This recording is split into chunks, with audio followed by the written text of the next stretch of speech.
Chapter 12. The promise of a smooth career, which my first calm introduction to Thornfield Hall seemed to pledge, was not belied on a longer acquaintance with the place and its inmates. Mrs. Fairfax turned out to be what she appeared, a placid-tempered, kind-natured woman, of competent education and average intelligence. My pupil was a lively child who had been spoilt and indulged, and therefore was sometimes wayward, but as she was committed entirely to my care, and no injudicious interference from any quarter ever thwarted my plans for her improvement, she soon forgot her little freaks, and became obedient and teachable. She had no great talents, no marked traits of character, no peculiar development of feeling or taste which raised her 1 inch above the ordinary level of childhood. But neither had she any deficiency or vice which sunk her below it.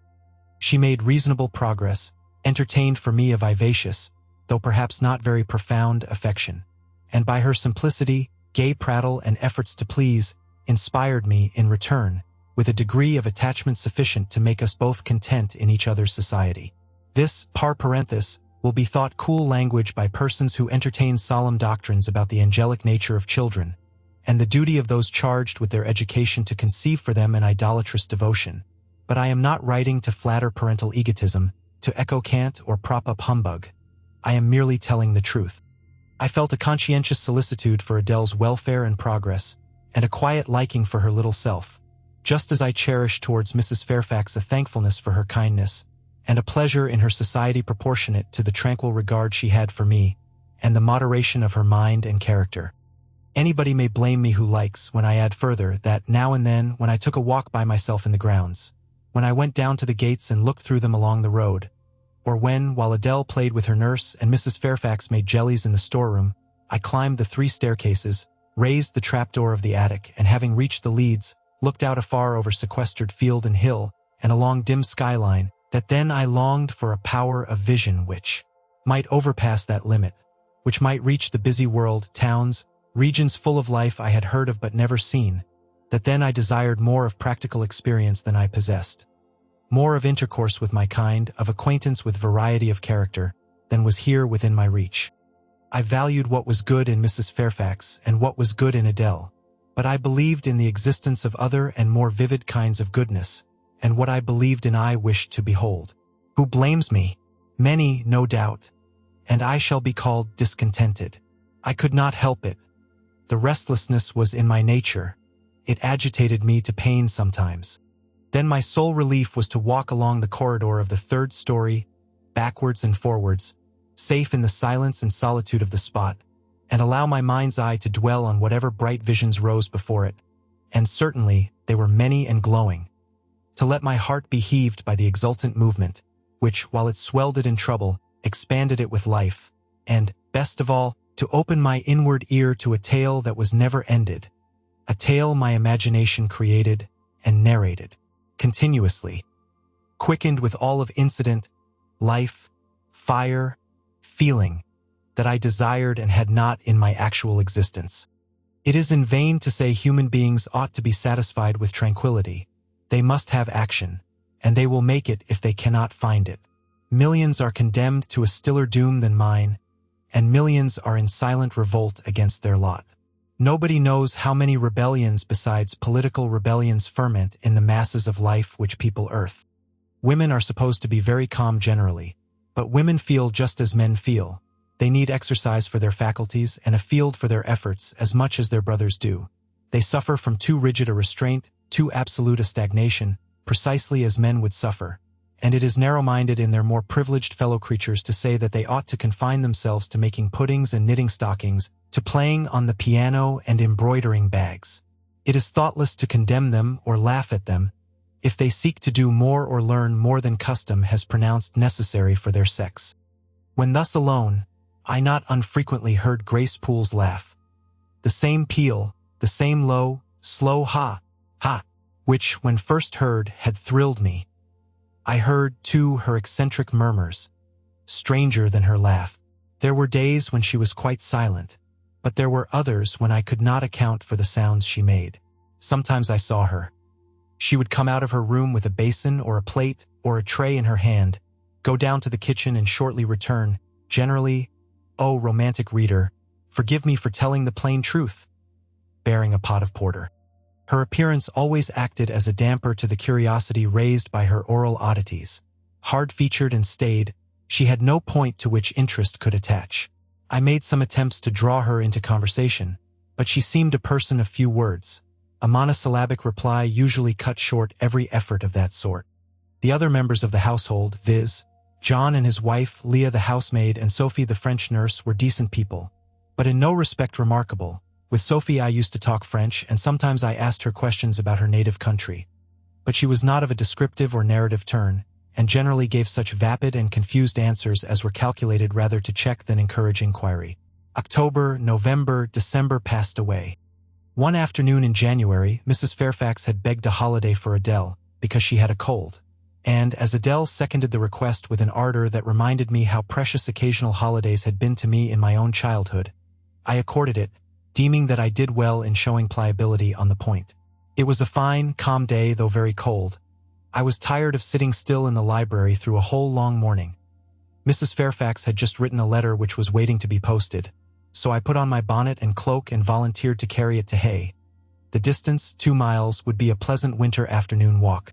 Having seen Adele comfortably seated in her little chair by Mrs. Fairfax's parlor fireside, and given her best wax doll, which I usually kept enveloped in silver paper in a drawer, to play with, and a storybook for change of amusement, and having replied to her "Revenez bientôt, ma bonne amie, ma chère Mdli, Jeanette," with a kiss I set out. The ground was hard, the air was still, my road was lonely.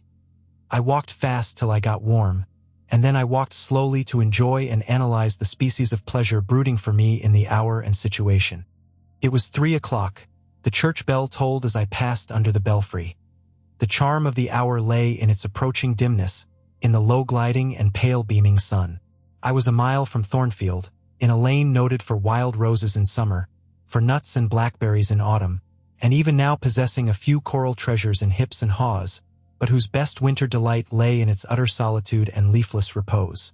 If a breath of air stirred, it made no sound here, for there was not a holly, not an evergreen to rustle, and the stripped hawthorn and hazel bushes were as still as the white, worn stones which causewayed the middle of the path.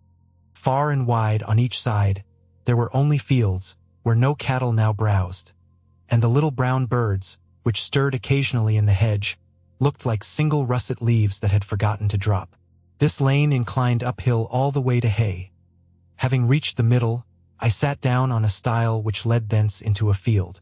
Gathering my mantle about me and sheltering my hands in my muff, I did not feel the cold, though it froze keenly, as was attested by a sheet of ice covering the causeway, where a little brooklet, now congealed, had overflowed after a rapid thaw some days since. From my seat I could look down on Thornfield. The grey and battlement hall was the principal object in the vale below me. Its woods and dark rookery rose against the west. I lingered till the sun went down amongst the trees, and sank crimson and clear behind them. I then turned eastward. On the hilltop above me sat the rising moon. Pale yet as a cloud, but brightening momentarily, she looked over Hay, which, half lost in trees, sent up a blue smoke from its few chimneys. It was yet a mile distant, but in the absolute hush I could hear plainly its thin murmurs of life. My ear, too, felt the flow of currents. In what dales and depths I could not tell, but there were many hills beyond Hay, and doubtless many becks threading their passes. That evening calm betrayed alike the tinkle of the nearest streams, the sough of the most remote. A rude noise broke on these fine ripplings and whisperings, at once so far away and so clear. A positive tramp, a metallic clatter, which effaced the soft wave wanderings. As, in a picture, the solid mass of a crag or the rough boles of a great oak, drawn in dark and strong on the foreground, effaced the aerial distance of azure hill, sunny horizon, and blended clouds where tint melts into tint. The din was on the causeway. A horse was coming.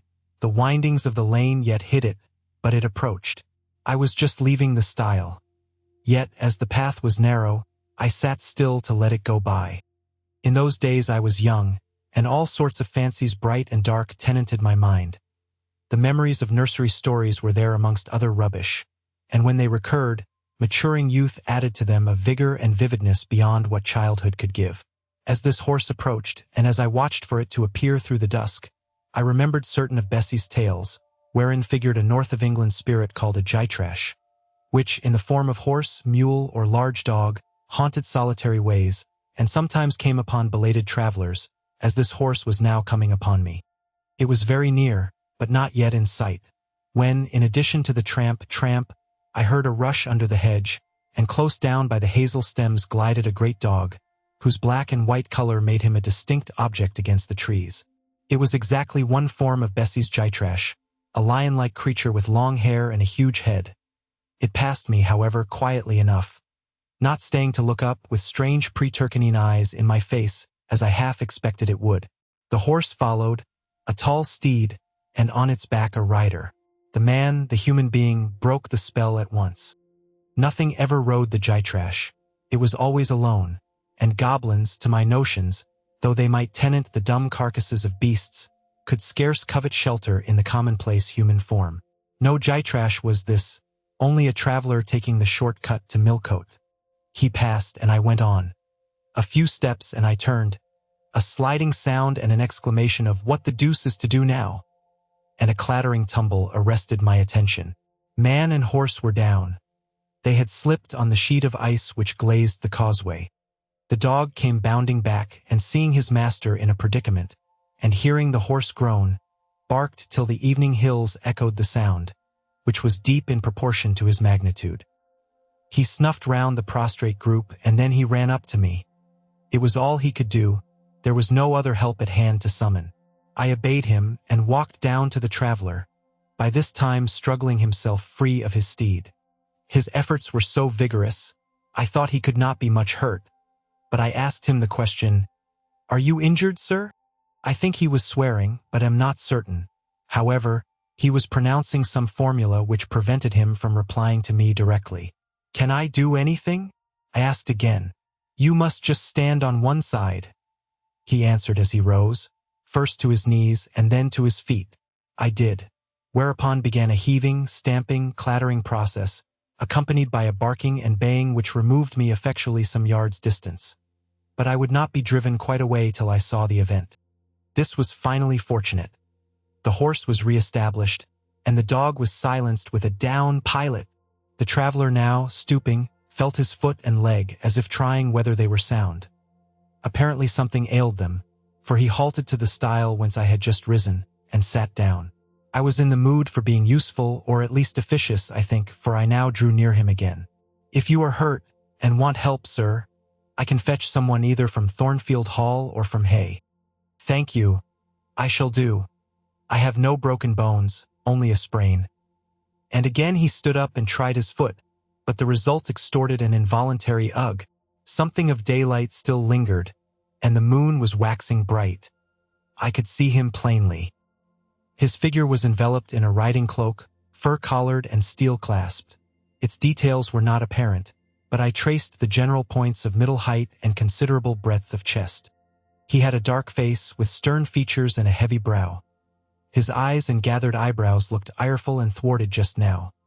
He was past youth, but had not reached middle age. Perhaps he might be 35. I felt no fear of him, and but little shyness. Had he been a handsome, heroic-looking young gentleman, I should not have dared to stand thus questioning him against his will, and offering my services unasked. I had hardly ever seen a handsome youth, never in my life spoken to one. I had a theoretical reverence and homage for beauty, elegance, gallantry, fascination. But had I met those qualities incarnate in masculine shape, I should have known instinctively that they neither had nor could have sympathy with anything in me, and should have shunned them as one would fire, lightning, or anything else that is bright but antipathetic. If even this stranger had smiled and been good-humored to me when I addressed him, if he had put off my offer of assistance gaily and with thanks, I should have gone on my way and not felt any vocation to renew inquiries. But the frown, the roughness of the traveler set me at my ease. I retained my station when he waved to me to go and announced, "I cannot think of leaving you, sir, at so late an hour in this solitary lane, till I see you are fit to mount your horse." He looked at me when I said this. He had hardly turned his eyes in my direction before. "I should think you ought to be at home yourself," said he. "If you have a home in this neighborhood. Where do you come from?" "From just below, and I am not at all afraid of being out late when it is moonlight." I will run over to Hay for you with pleasure if you wish it. Indeed, I am going there to post a letter. You live just below, do you mean at that house with the battlements? Pointing to Thornfield Hall, on which the moon cast a hoary gleam, bringing it out distinct and pale from the woods that, by contrast with the western sky, now seemed one mass of shadow. Yes, sir. Whose house is it? Mr. Rochester's. Do you know Mr. Rochester? No, I have never seen him. He is not resident, then? No. Can you tell me where he is? I cannot. You are not a servant at the hall, of course. You are... He stopped, ran his eye over my dress, which, as usual, was quite simple. A black merino cloak, a black beaver bonnet. Neither of them half fine enough for a lady's maid. He seemed puzzled to decide what I was. I helped him. I am the governess.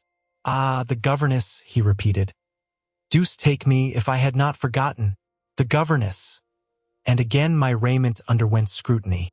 In 2 minutes he rose from the stile. His face expressed pain when he tried to move. I cannot commission you to fetch help, he said. But you may help me a little yourself if you will be so kind. Yes, sir. You have not an umbrella that I can use as a stick? No. Try to get hold of my horse's bridle and lead him to me. You are not afraid? I should have been afraid to touch a horse when alone, but when told to do it, I was disposed to obey. I put down my muff on the stile and went up to the tall steed. I endeavored to catch the bridle, but it was a spirited thing, and would not let me come near its head.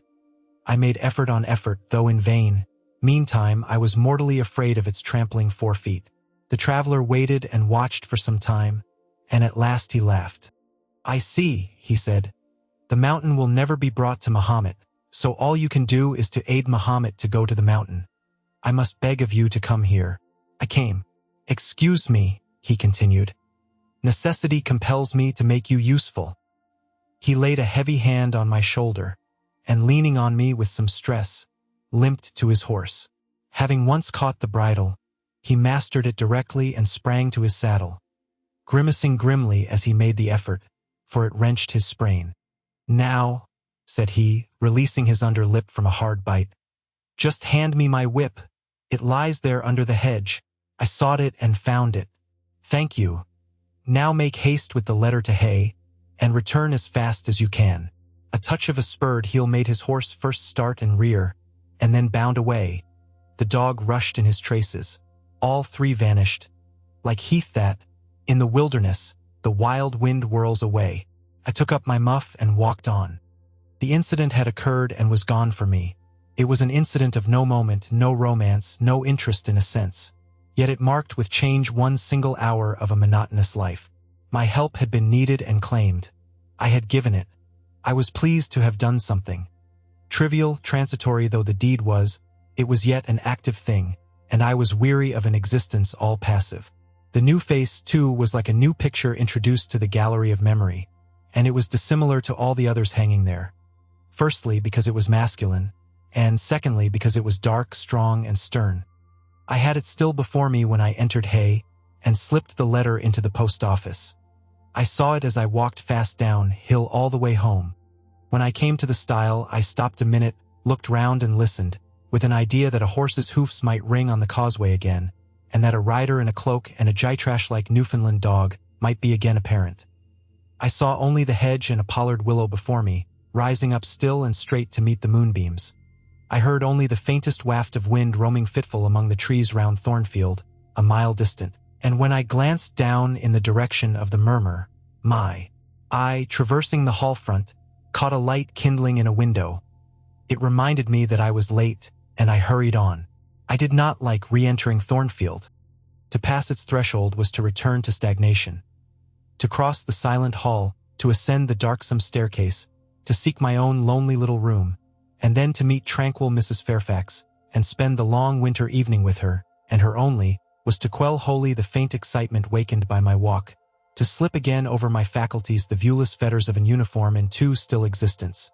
Of an existence whose very privileges of security and ease I was becoming incapable of appreciating.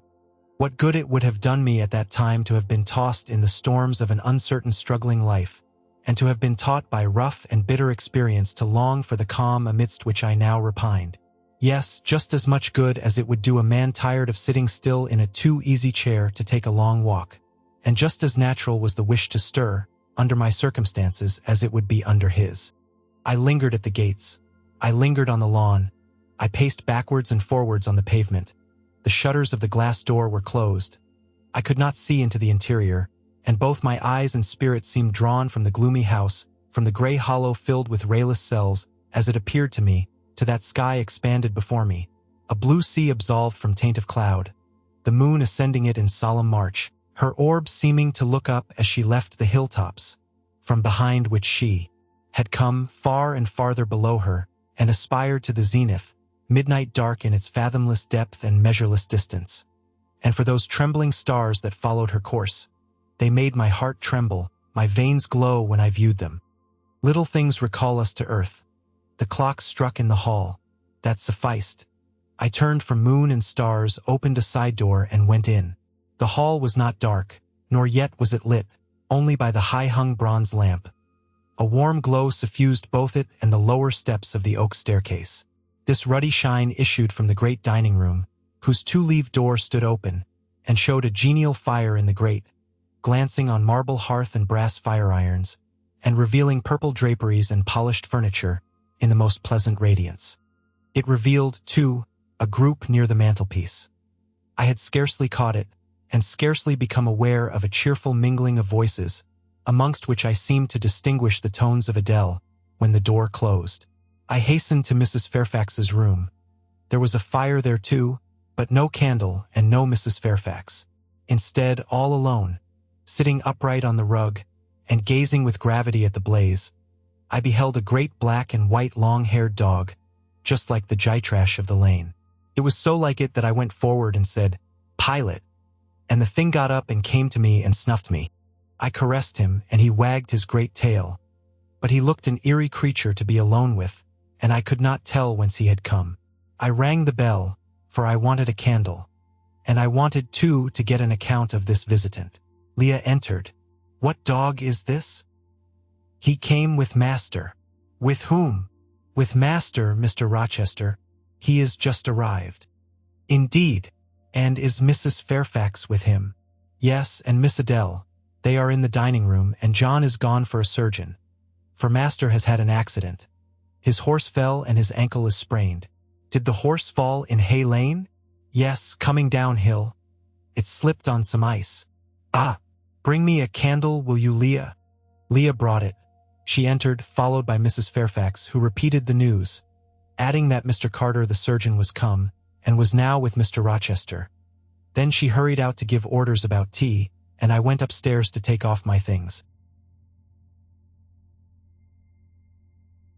Chapter 13. Mr. Rochester, it seems, by the surgeon's orders, went to bed early that night.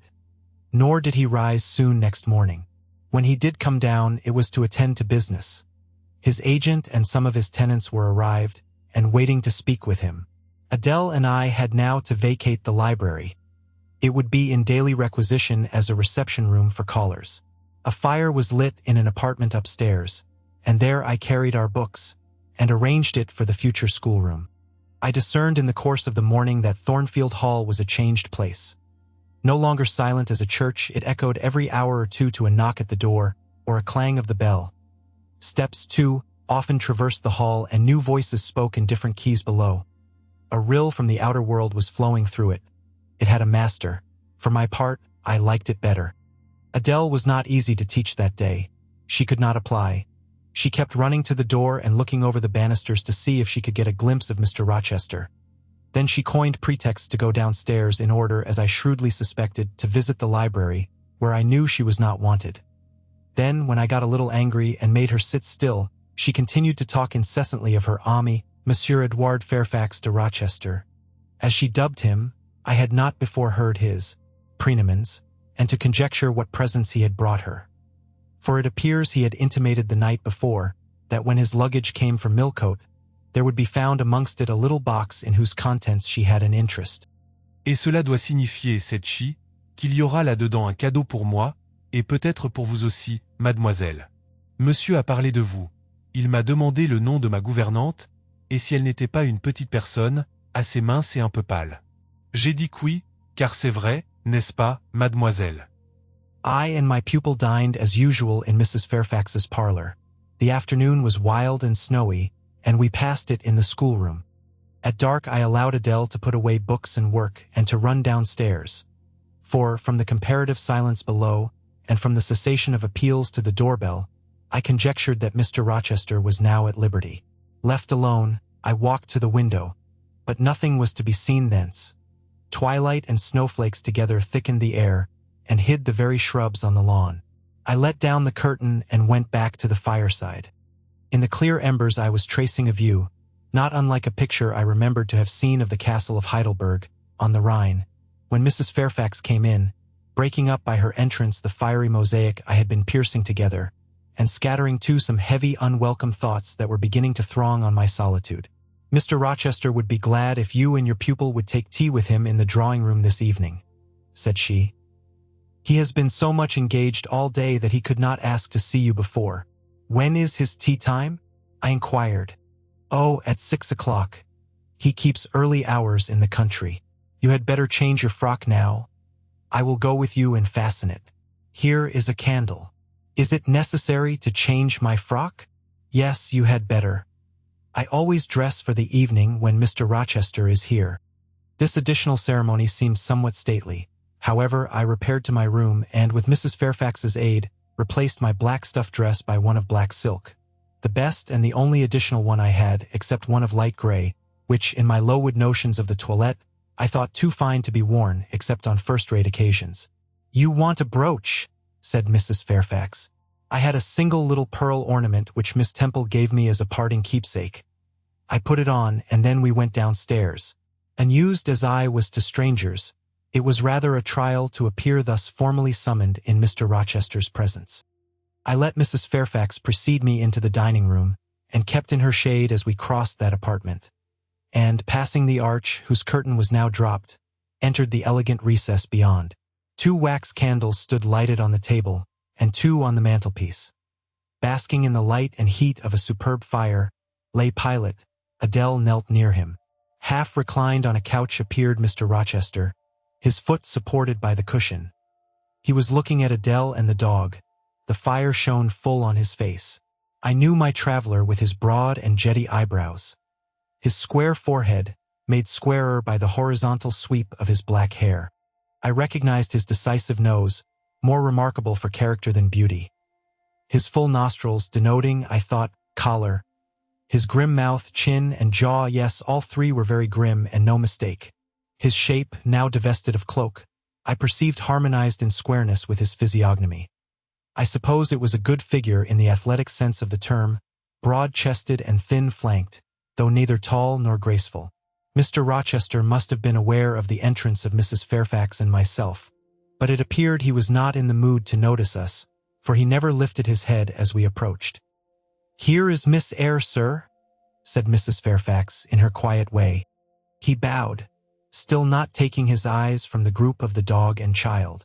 "Let Miss Eyre be seated," said he, and there was something in the forced stiff bow, in the impatient yet formal tone, which seemed further to express, "What the deuce is it to me whether Miss Eyre be there or not? At this moment I am not disposed to accost her." I sat down quite disembarrassed. A reception of finished politeness would probably have confused me. I could not have returned or repaid it by answering grace and elegance on my part, but harsh caprice laid me under no obligation. On the contrary, a decent quiescence under the freak of manner gave me the advantage. Besides, the eccentricity of the proceeding was piquant. I felt interested to see how he would go on. He went on as a statue would, that is, he neither spoke nor moved. Mrs. Fairfax seemed to think it necessary that someone should be amiable, and she began to talk.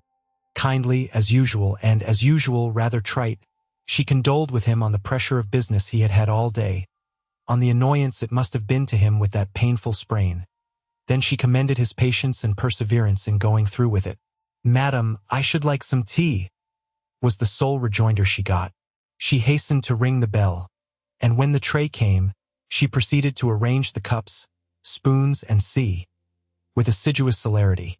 I and Adele went to the table, but the master did not leave his couch. "Will you hand Mr. Rochester's cup?" said Mrs. Fairfax to me. "Adele might perhaps spill it." I did as requested. As he took the cup from my hand, Adele, thinking the moment propitious for making a request in my favor, cried out, "N'est-ce pas, monsieur? Tu as un cadeau pour mademoiselle ere dans votre petit coffre?" "Who talks of cadeaux?" said he gruffly. "Did you expect a present, Miss Eyre? Are you fond of presents?" And he searched my face with eyes that I saw were dark, irate, and piercing. "I hardly know, sir. I have little experience of them. They are generally thought pleasant things." "Generally thought? But what do you think?" "I should be obliged to take time, sir, before I could give you an answer worthy of your acceptance.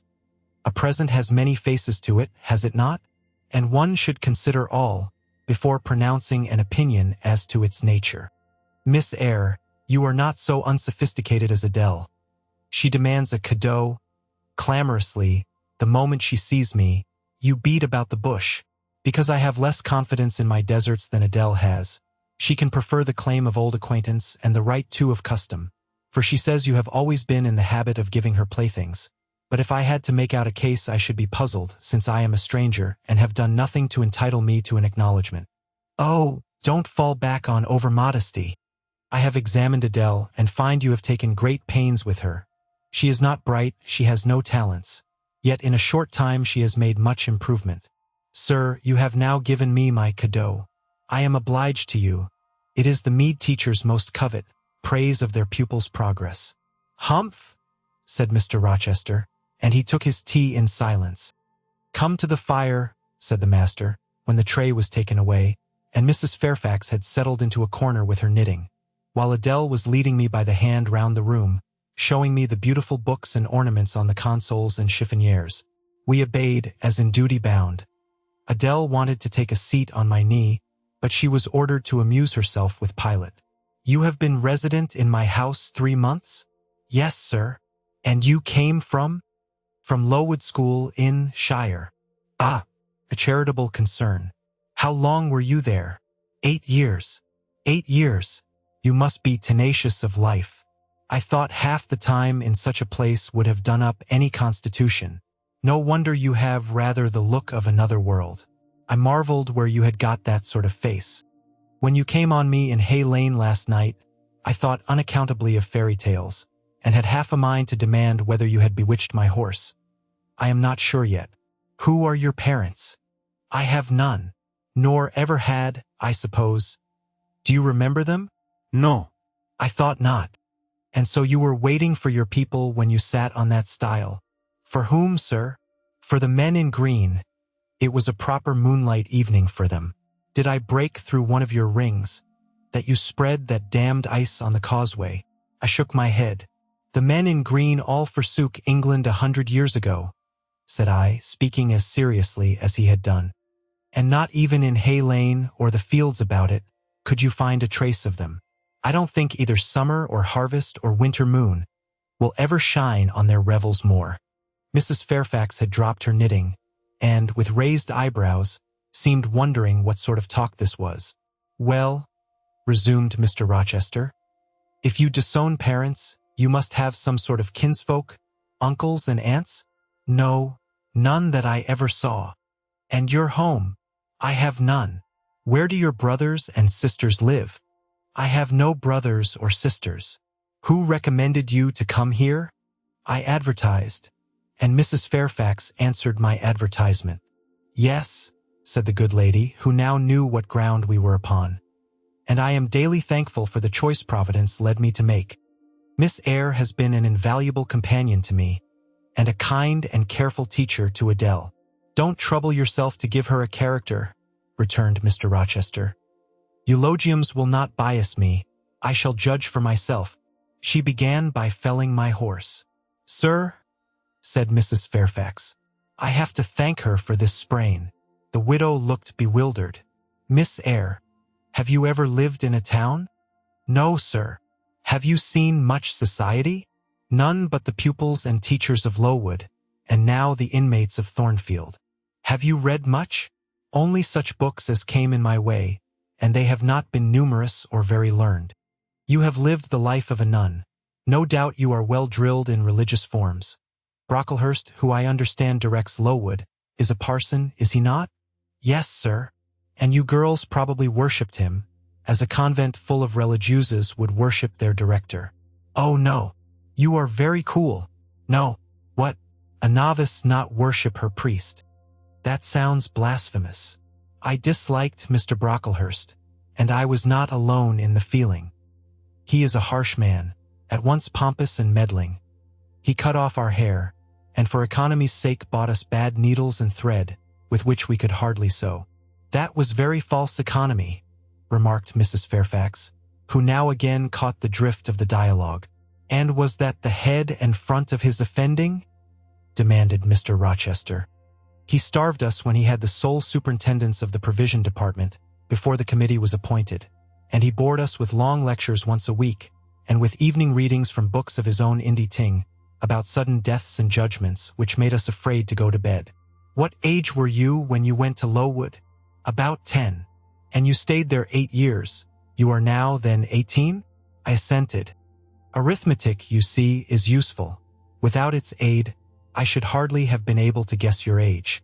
It is a point difficult to fix where the features and countenance are so much at variance as in your case. And now, what did you learn at Lowood? Can you play? A little. Of course, that is the established answer. Go into the library, if you please. Excuse my tone of command. I am used to say, do this, and it is done.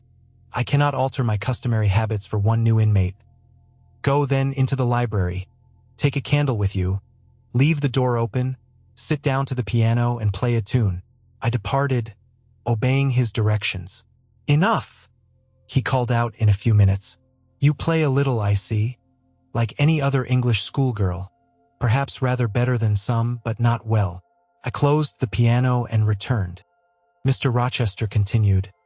Adele showed me some sketches this morning, which she said were yours. I don't know whether they were entirely of your doing. Probably a master aided you. No, indeed, I interjected. Ah, that pricks pride. Well, fetch me your portfolio if you can vouch for its contents being original. But don't pass your word unless you are certain. I can recognize patchwork. Then I will say nothing, and you shall judge for yourself, sir. I brought the portfolio from the library. Approach the table, said he, and I wheeled it to his couch. Adele and Mrs. Fairfax drew near to see the pictures. No crowding, said Mr. Rochester. Take the drawings from my hand as I finish with them, but don't push your faces up to mine. He deliberately scrutinized each sketch and painting. 3 he laid aside. The others, when he had examined them, he swept from him. Take them off to the other table, Mrs. Fairfax, said he, and look at them with Adele. You, glancing at me. Resume your seat and answer my questions. I perceive those pictures were done by one hand. Was that hand yours? Yes. And when did you find time to do them? They have taken much time and some thought. I did them in the last 2 vacations I spent at Lowood, when I had no other occupation. Where did you get your copies? Out of my head. That head I see now on your shoulders? Yes, sir. Has it other furniture of the same kind within? I should think it may have. I should hope better. He spread the pictures before him, and again surveyed them alternately. While he is so occupied, I will tell you, reader, what they are. And first I must premise that they are nothing wonderful. The subjects had, indeed, risen vividly on my mind. As I saw them with the spiritual eye, before I attempted to embody them, they were striking. But my hand would not second my fancy, and in each case it had wrought out but a pale portrait of the thing I had conceived. These pictures were in watercolors. The first represented clouds low and livid, rolling over a swollen sea. All the distance was in eclipse. So, too, was the foreground, or rather the nearest billows, for there was no land. One gleam of light lifted into relief a half-submerged mast, on which sat a cormorant, dark and large, with wings flecked with foam. Its beak held a gold bracelet set with gems, that I had touched with as brilliant tints as my palette could yield, and as glittering distinctness as my pencil could impart. Sinking below the bird and mast, A drowned corpse glanced through the green water. A fair arm was the only limb clearly visible, whence the bracelet had been washed or torn. The second picture contained for foreground only the dim peak of a hill, with grass and some leaves slanting as if by a breeze. Beyond and above spread an expanse of sky, dark blue as at twilight. Rising into the sky was a woman's shape to the bust, portrayed in tints as dusk and soft as I could combine. The dim forehead was crowned with a star. The lineaments below were seen as through the suffusion of vapor. The eyes shone dark and wild. The hair streamed shadowy, like a beamless cloud torn by storm or by electric travail. On the neck lay a pale reflection like moonlight. The same faint luster touched the train of thin clouds from which rose and bowed this vision of the evening star. The third showed the pinnacle of an iceberg piercing a polar winter sky. A muster of northern lights reared their dim lances, close serried, along the horizon. Throwing these into distance, rose, in the foreground, a head, a colossal head, inclined towards the iceberg and resting against it. Two thin hands, joined under the forehead and supporting it, drew up before the lower features a sable veil. A brow quite bloodless, white as bone, and an eye hollow and fixed, blank of meaning but for the glassiness of despair, alone were visible. Above the temples, amidst wreathed turban folds of black drapery, vague in its character and consistency as cloud, gleamed a ring of white flame, gemmed with sparkles of a more lurid tinge. This pale crescent was the likeness of a kingly crown. What it diademed was the shape which shape had none. "Were you happy when you painted these pictures?" asked Mr. Rochester presently. "I was absorbed, sir, yes, and I was happy. To paint them, in short, was to enjoy one of the keenest pleasures I have ever known." "That is not saying much. Your pleasures, by your own account, have been few. But I dare say you did exist in a kind of artist's dreamland while you blent and arranged these strange tints. Did you sit at them long each day?" "I had nothing else to do because it was the vacation, and I sat at them from morning till noon, and from noon till night. The length of the midsummer days favored my inclination to apply." "And you felt self-satisfied with the result of your ardent labors?" "Far from it. I was tormented by the contrast between my idea and my handiwork. In each case I had imagined something which I was quite powerless to realize." "Not quite. You have secured the shadow of your thought, but no more, probably. You had not enough of the artist's skill and science to give it full being. Yet the drawings are, for a schoolgirl, peculiar. As to the thoughts, they are elfish. These eyes in the evening star you must have seen in a dream. How could you make them look so clear, and yet not at all brilliant? For the planet above quells their rays. And what meaning is that in their solemn depth? And who taught you to paint wind? There is a high gale in that sky and on this hilltop. Where did you see Latmos? For that is Latmos. There. Put the drawings away." I had scarce tied the strings of the portfolio, when, looking at his watch, he said abruptly, "It is 9 o'clock. What are you about, Miss Eyre, to let Adele sit up so long? Take her to bed." Adele went to kiss him before quitting the room. He endured the caress, but scarcely seemed to relish it more than Pilate would have done, nor so much. "I wish you all good night now," said he, making a movement of the hand towards the door, in token that he was tired of our company, and wished to dismiss us. Mrs. Fairfax folded up her knitting. I took my portfolio. We curtsied to him, received a frigid bow in return, and so withdrew. "You said Mr. Rochester was not strikingly peculiar, Mrs. Fairfax?" I observed, when I rejoined her in her room, after putting Adele to bed. "Well, is he? I think so. He is very changeful and abrupt." "True, no doubt he may appear so to a stranger, but I am so accustomed to his manner, I never think of it. And then, if he has peculiarities of temper, allowance should be made." "Why?" "Partly because it is his nature, and we can none of us help our nature. And partly because he has painful thoughts, no doubt, to harass him and make his spirits unequal."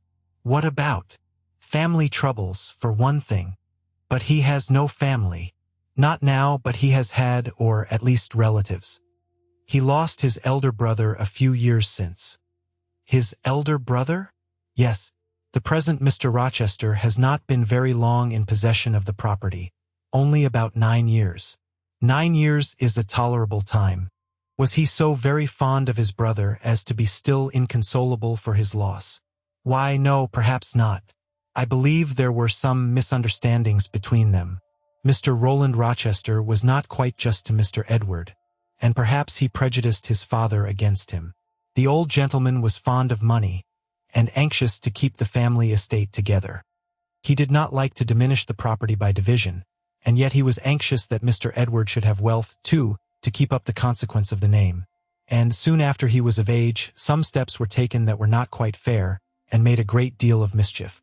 Old Mr. Rochester and Mr. Roland combined to bring Mr. Edward into what he considered a painful position, for the sake of making his fortune. What the precise nature of that position was I never clearly knew, but his spirit could not brook what he had to suffer in it. He is not very forgiving. He broke with his family, and now for many years he has led an unsettled kind of life. I don't think he has ever been resident at Thornfield for a fortnight together, since the death of his brother without a will left him master of the estate, and indeed no wonder he shuns the old place. Why should he shun it? Perhaps he thinks it gloomy. The answer was evasive. I should have liked something clearer, but Mrs. Fairfax either could not or would not give me more explicit information of the origin and nature of Mr. Rochester's trials. She averred they were a mystery to herself, and that what she knew was chiefly from conjecture. It was evident, indeed, that she wished me to drop the subject, which I did accordingly. Chapter 14. For several subsequent days I saw little of Mr. Rochester. In the mornings he seemed much engaged with business, and in the afternoon gentlemen from Millcote or the neighborhood called, and sometimes stayed to dine with him. When his sprain was well enough to admit of horse exercise, he rode out a good deal, probably to return these visits, as he generally did not come back till late at night. During this interval, even Adele was seldom sent for to his presence, and all my acquaintance with him was confined to an occasional rencontre in the hall, on the stairs, or in the gallery, when he would sometimes pass me haughtily and coldly, just acknowledging my presence by a distant nod or a cool glance, and sometimes bow and smile with gentlemanlike affability. His changes of mood did not offend me, because I saw that I had nothing to do with their alternation. The ebb and flow depended on causes quite disconnected with me. One day he had had company to dinner, and had sent for my portfolio, in order, doubtless, to exhibit its contents. The gentleman went away early, to attend a public meeting at Millcote, as Mrs. Fairfax informed me, but the night being wet and inclement, Mr. Rochester did not accompany them. Soon after they were gone he rang the bell. A message came that I and Adele were to go downstairs. I brushed Adele's hair and made her neat, and having ascertained that I was myself in my usual Quaker trim, where there was nothing to retouch, all being too close and plain, braided locks included, to admit of disarrangement, we descended, Adele wondering whether the petit coffre was at length come, for, owing to some mistake, its arrival had hitherto been delayed. She was gratified. There it stood, a little carton, on the table when we entered the dining-room. She appeared to know it by instinct. "Ma boîte! Ma boîte!" exclaimed she, running towards it. "Yes, there is your boîte at last. Take it into a corner, you genuine daughter of Paris, and amuse yourself with disemboweling it," said the deep and rather sarcastic voice of Mr. Rochester, proceeding from the depths of an immense easy-chair at the fireside. "And mind," he continued, "don't bother me with any details of the anatomical process, or any notice of the condition of the entrails. Let your operation be conducted in silence. Tiens toi tranquille, enfant. Comprends tu?" Adele seemed scarcely to need the warning. She had already retired to a sofa with her treasure, and was busy untying the cord which secured the lid. Having removed this impediment, and lifted certain silvery envelopes of tissue paper, she merely exclaimed, "Oh, Seal! Que c'est beau!" and then remained absorbed in ecstatic contemplation. "Is Miss Eyre there?" now demanded the master, half rising from his seat to look round to the door, near which I still stood. "Ah, well, come forward. Be seated here." He drew a chair near his own. "I am not fond of the prattle of children," he continued. "For, old bachelor as I am, I have no pleasant associations connected with their lisp. It would be intolerable to me to pass a whole evening tete-a-tete with a brat. Don't draw that chair farther off, Miss Eyre. Sit down exactly where I placed it, if you please, that is. Confound these civilities. I continually forget them. nor do I particularly affect simple-minded old ladies. By the by, I must have mine in mind. It won't do to neglect her. She is a Fairfax or wed to one, and blood is said to be thicker than water." He rang and dispatched an invitation to Mrs. Fairfax, who soon arrived, knitting basket in hand. "Good evening, madam. I sent to you for a charitable purpose. I have forbidden Adele to talk to me about her presence, and she is bursting with repletion. Have the goodness to serve her as auditress and interlocutress. It will be one of the most benevolent acts you ever performed." Adele, indeed, no sooner saw Mrs. Fairfax than she summoned her to her sofa, and there quickly filled her lap with the porcelain, the ivory, the waxen contents of her boit, pouring out, meantime, explanations and raptures in such broken English as she was mistress of.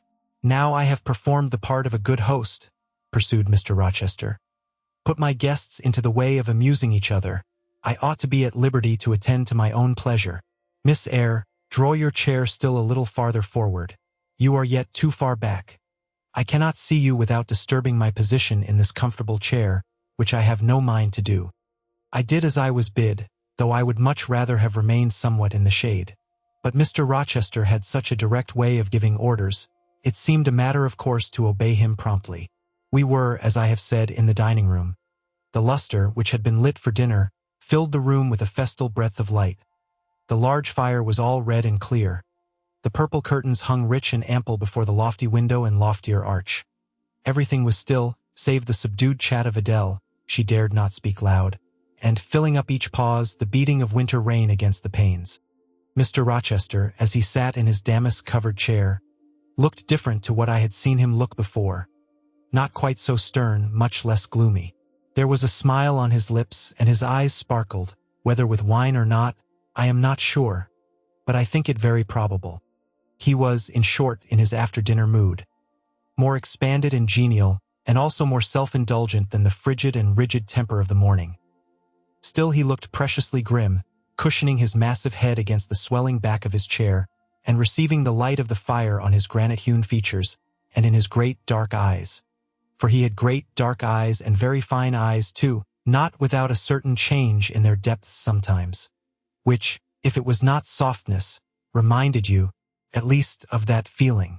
He had been looking 2 minutes at the fire, and I had been looking the same length of time at him, when, turning suddenly, he caught my gaze fastened on his physiognomy. "You examine me, Miss Eyre?" said he. "Do you think me handsome?" I should, if I had deliberated, have replied to this question by something conventionally vague and polite, but the answer somehow slipped from my tongue before I was aware. "No, sir." "Ah, by my word, there is something singular about you," said he. "You have the air of a little nonette, quaint, quiet, grave, and simple as you sit with your hands before you, and your eyes generally bent on the carpet except, by the by, when they are directed piercingly to my face, as just now, for instance. And when one asks you a question or makes a remark to which you are obliged to reply, you rap out a round rejoinder which, if not blunt, is at least brusque. What do you mean by it?" "Sir, I was too plain. I beg your pardon. I ought to have replied that it was not easy to give an impromptu answer to a question about appearances, that tastes mostly differ, and that beauty is of little consequence, or something of that sort. You ought to have replied no such thing. Beauty of little consequence, indeed.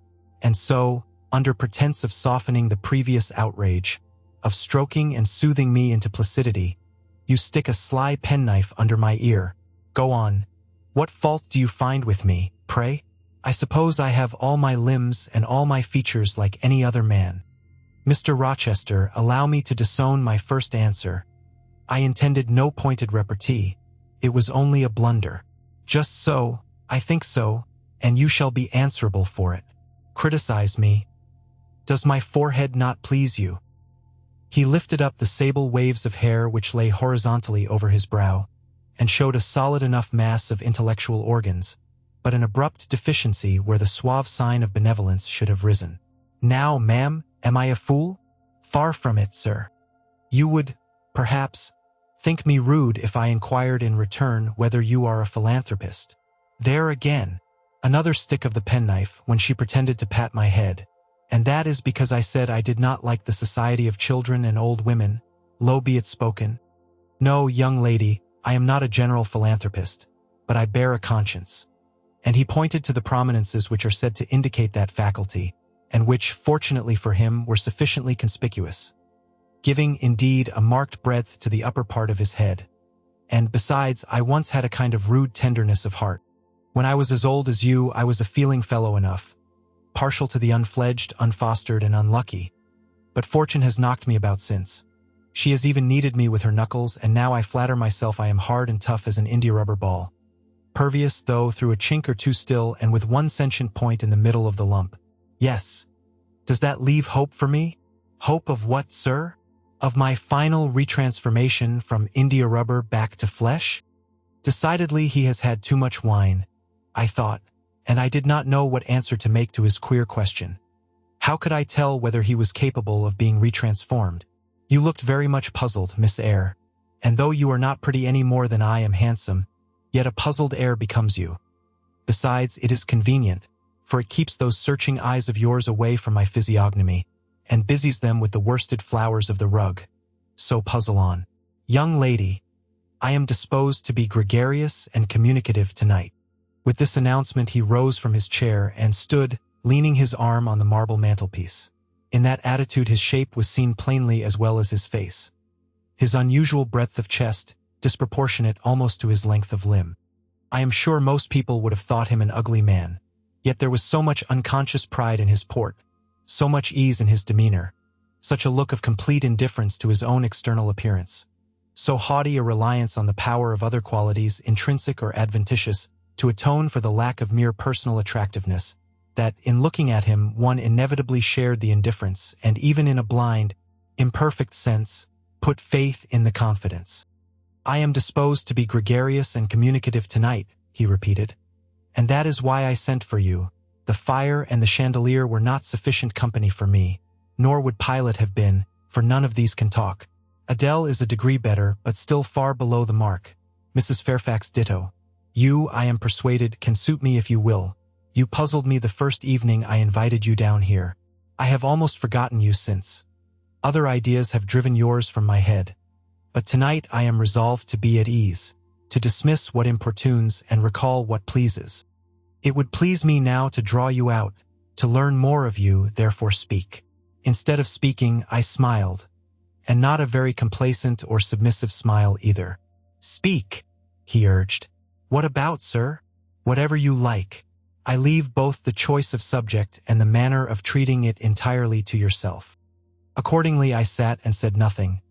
If he expects me to talk for the mere sake of talking and showing off, he will find he has addressed himself to the wrong person. I thought. You are dumb, Miss Eyre. I was dumb still. He bent his head a little towards me, and with a single hasty glance seemed to dive into my eyes. Stubborn? He said. And annoyed. Ah, it is consistent. I put my request in an absurd, almost insolent form.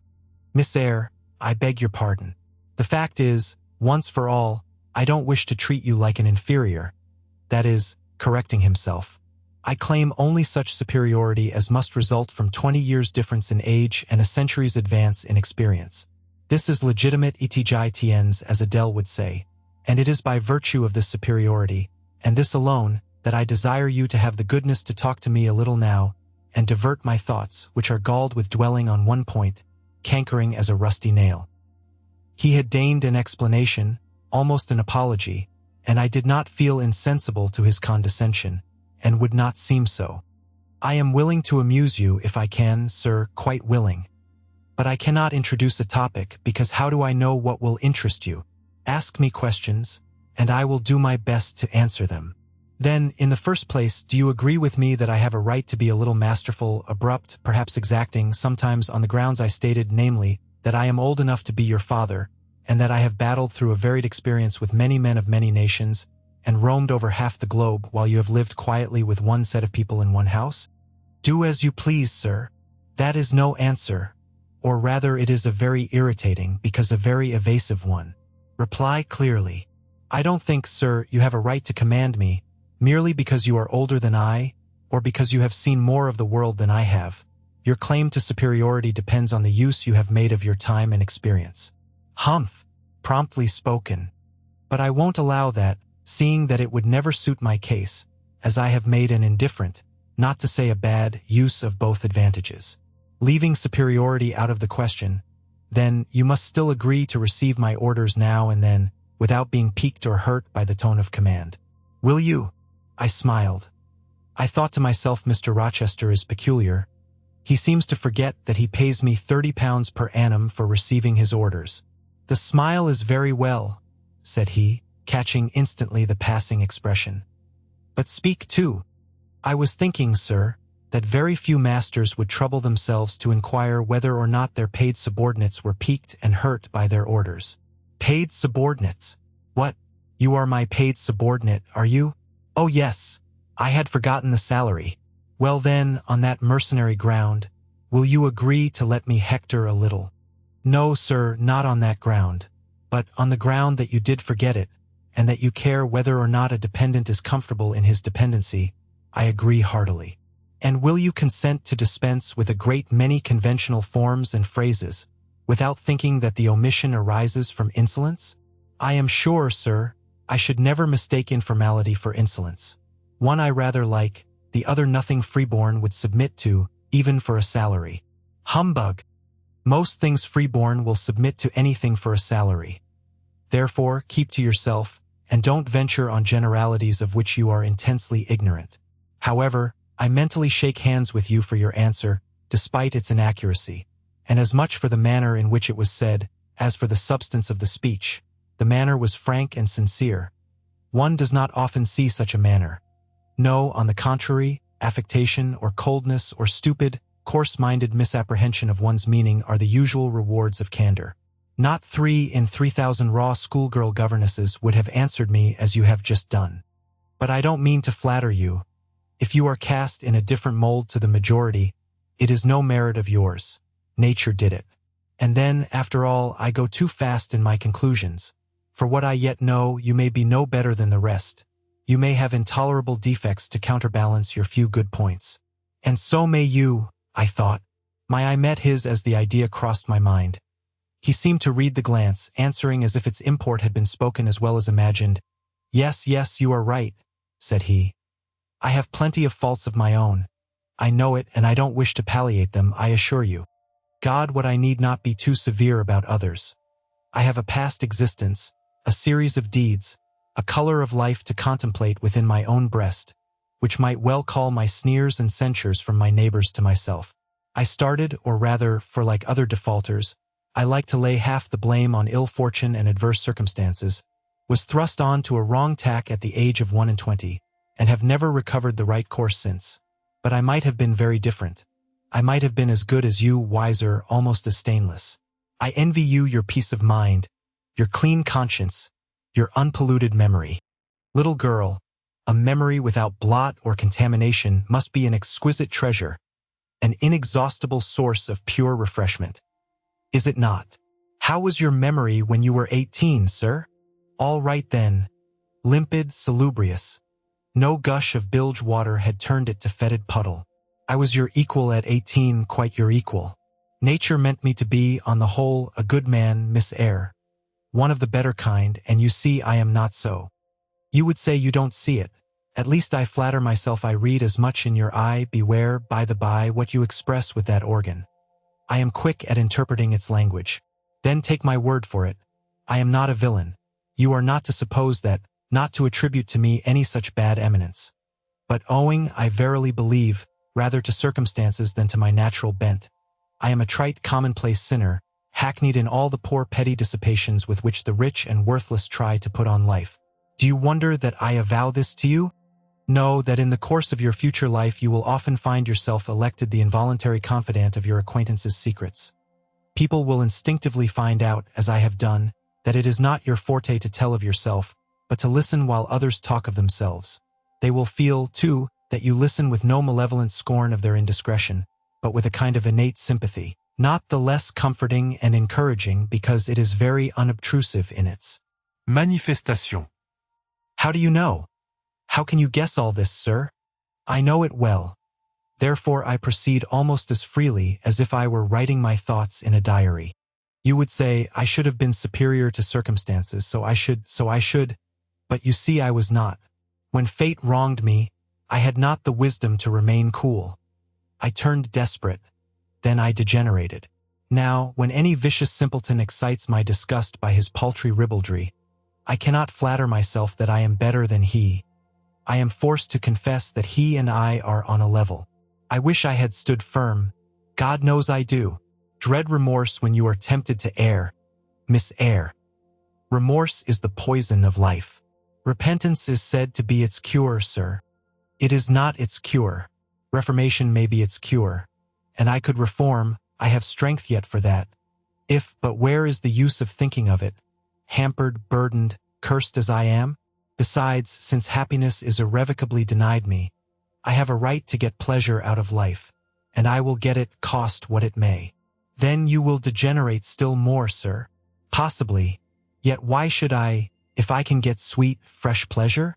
And I may get it as sweet and fresh as the wild honey the bee gathers on the moor. It will sting, it will taste bitter, sir. How do you know? You never tried it. How very serious, how very solemn you look. And you are as ignorant of the matter as this cameo head. Taking one from the mantelpiece. You have no right to preach to me, you neophyte, that have not passed the porch of life, and are absolutely unacquainted with its mysteries. I only remind you of your own words, sir. You said error brought remorse, and you pronounced remorse the poison of existence. And who talks of error now? I scarcely think the notion that flittered across my brain was an error. I believe it was an inspiration rather than a temptation. It was very genial, very soothing. I know that. Here it comes again. It is no devil, I assure you. Or if it be, it has put on the robes of an angel of light. I think I must admit so fair a guest when it asks entrance to my heart. Distrust it, sir. It is not a true angel. Once more, how do you know? By what instinct do you pretend to distinguish between a fallen seraph of the abyss and a messenger from the eternal throne? Between a guide and a seducer? I judged by your countenance, sir, which was troubled when you said the suggestion had returned upon you. I feel sure it will work you more misery if you listen to it. Not at all, it bears the most gracious message in the world. For the rest, you are not my conscience keeper, so don't make yourself uneasy. Here, come in, bonny wanderer. He said this as if he spoke to a vision, viewless to any eye but his own. Then, folding his arms, which he had half extended on his chest, he seemed to enclose in their embrace the invisible being. Now, he continued, again addressing me, I have received the pilgrim, a disguised deity, as I verily believe. Already it has done me good. My heart was a sort of charnel. It will now be a shrine. To speak truth, sir, I don't understand you at all. I cannot keep up the conversation, because it has got out of my depth. Only one thing I know, you said you were not as good as you should like to be, and that you regretted your own imperfection. One thing I can comprehend. You intimated that to have a sullied memory was a perpetual bane. It seems to me that if you tried hard, you would in time find it possible to become what you yourself would approve, and that if from this day you began with resolution to correct your thoughts and actions, you would in a few years have laid up a new and stainless store of recollections, to which you might revert with pleasure. Justly thought. Rightly said, Miss Eyre. And at this moment, I am paving hell with energy. Sir, I am laying down good intentions which I believe durable as flint. Certainly, my associates and pursuits shall be other than they have been. And better, so much better as pure or is than foul dross. You seem to doubt me. I don't doubt myself. I know what my aim is, what my motives are. And at this moment I pass a law unalterable as that of the Medes and Persians, that both are right. They cannot be, sir, if they require a new statute to legalize them. They are, Miss Eyre, though they absolutely require a new statute. Unheard of combinations of circumstances demand unheard of rules. That sounds a dangerous maxim, sir, because one can see at once that it is liable to abuse. Sententious sage. So it is, but I swear by my household gods not to abuse it. You are human and fallible. I am. So are you, what then? The human and fallible should not arrogate a power with which the divine and perfect alone can be safely entrusted. What power! That of saying of any strange, unsanctioned line of action, "Let it be right. Let it be right," the very words. You have pronounced them. "May it be right then," I said as I rose, deeming it useless to continue a discourse which was all darkness to me, and, besides, sensible that the character of my interlocutor was beyond my penetration. At least, beyond its present reach, and feeling the uncertainty, the vague sense of insecurity, which accompanies a conviction of ignorance. "Where are you going?" "To put Adele to bed. It is past her bedtime." "You are afraid of me, because I talk like a Spitwenix." "Your language is enigmatical, sir, but though I am bewildered, I am certainly not afraid." "You are afraid. Your self-love dreads a blunder." "In that sense I do feel apprehensive. I have no wish to talk nonsense. If you did, it would be in such a grave, quiet manner, I should mistake it for sense." "Do you never laugh, Miss Eyre?" "Don't trouble yourself to answer. I see you laugh rarely. But you can laugh very merrily. Believe me, you are not naturally austere, any more than I am naturally vicious. The Lowood constraint still clings to you somewhat, controlling your features, muffling your voice, and restricting your limbs. And you fear in the presence of a man and a brother or father or master or what you will, to smile too gaily, speak too freely, or move too quickly. But, in time, I think you will learn to be natural with me, as I find it impossible to be conventional with you. And then your looks and movements will have more vivacity and variety than they dare offer now. I see at intervals the glance of a curious sort of bird through the close-set bars of a cage. A vivid, restless, resolute captive is there. Were it but free, it would soar cloud-high. You are still bent on going. It has struck 9, sir. Never mind. Wait a minute. Adele is not ready to go to bed yet. My position, Miss Eyre, with my back to the fire, and my face to the room, favors observation. While talking to you, I have also occasionally watched Adele. I have my own reasons for thinking her a curious study, reasons that I may, nay, that I shall impart to you some day. She pulled out of her box, about 10 minutes ago, a little pink silk frock. Rapture lit her face as she unfolded it. Coquetry runs in her blood, blends with her brains, and seasons the marrow of her bones. "Il faut que je le sais," cried she, "et à l'instant même," and she rushed out of the room. She is now with Sophie, undergoing a robing process. In a few minutes she will re-enter. And I know what I shall see, a miniature of Celine Varens as she used to appear on the boards at the Rising of, but never mind that. However, my tenderest feelings are about to receive a shock. Such is my presentiment. Stay now to see whether it will be realized. Ere long, Adele's little foot was heard tripping across the hall. She entered, transformed as her guardian had predicted. A dress of rose-colored satin, very short, and as full in the skirt as it could be gathered, replaced the brown frock she had previously worn. A wreath of rosebuds circled her forehead. Her feet were dressed in silk stockings and small white satin sandals. Est-ce que ma robe va bien? Criait-she, bounding forward. Et mes souliers? Et mes bas? Tenez, je crois que je vais danser. And spreading out her dress, she chassed across the room till, having reached Mr. Rochester, she wheeled lightly round before him on tiptoe, then dropped on one knee at his feet, exclaiming, "Monsieur, je vous remercie mille fois de votre bonté." Then rising, she added, "C'est comme cela que m'en faisait ainsi pas, monsieur?" "Précise why," was the answer. And, "Comme cela," she charmed my English gold out of my British breeches pocket. I have been green, too, Miss Eyre, grass green. Not a more vernal tint freshens you now than once freshened me. My spring is gone, however, but it has left me that French floweret on my hands, which, in some moods, I would fain be rid of, not valuing now the root whence it sprang. Having found that it was of a sort which nothing but gold dust could manure, I have but half a liking to the blossom, especially when it looks so artificial as just now. I keep it and rear it rather on the Roman Catholic principle of expiating numerous sins, great or small, by one good work. I'll explain all this some day. Good night. Chapter 15. Mr. Rochester did, on a future occasion, explain it. It was one afternoon when he chanced to meet me and Adele in the grounds, and while she played with Pilot and her shuttlecock, He asked me to walk up and down a Long Beach avenue within sight of her. He then said that she was the daughter of a French opera dancer, Céline Varens, towards whom he had once cherished what he called a grande passion.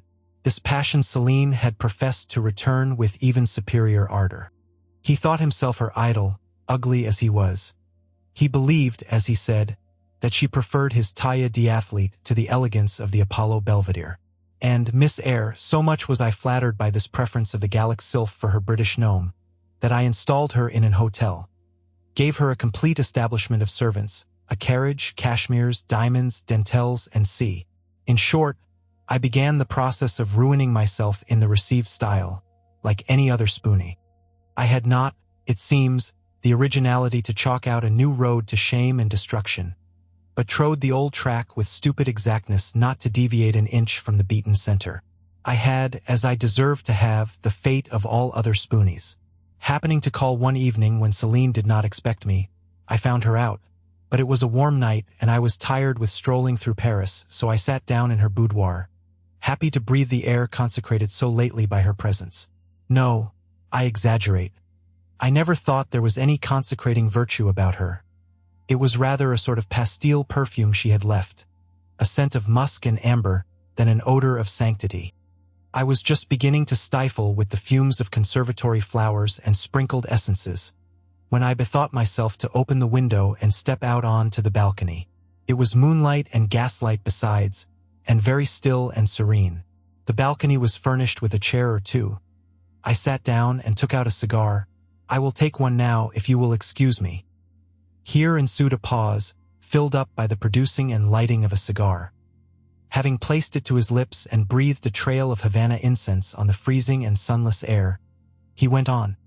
I liked bonbons too in those days, Miss Eyre, and I was croquant, overlook the barbarism, croquant chocolate comfits and smoking alternately, watching meantime the equipages that rolled along the fashionable streets towards the neighboring opera house, when in an elegant close carriage drawn by a beautiful pair of English horses, and distinctly seen in the brilliant city night, I recognized the voiture I had given Céline.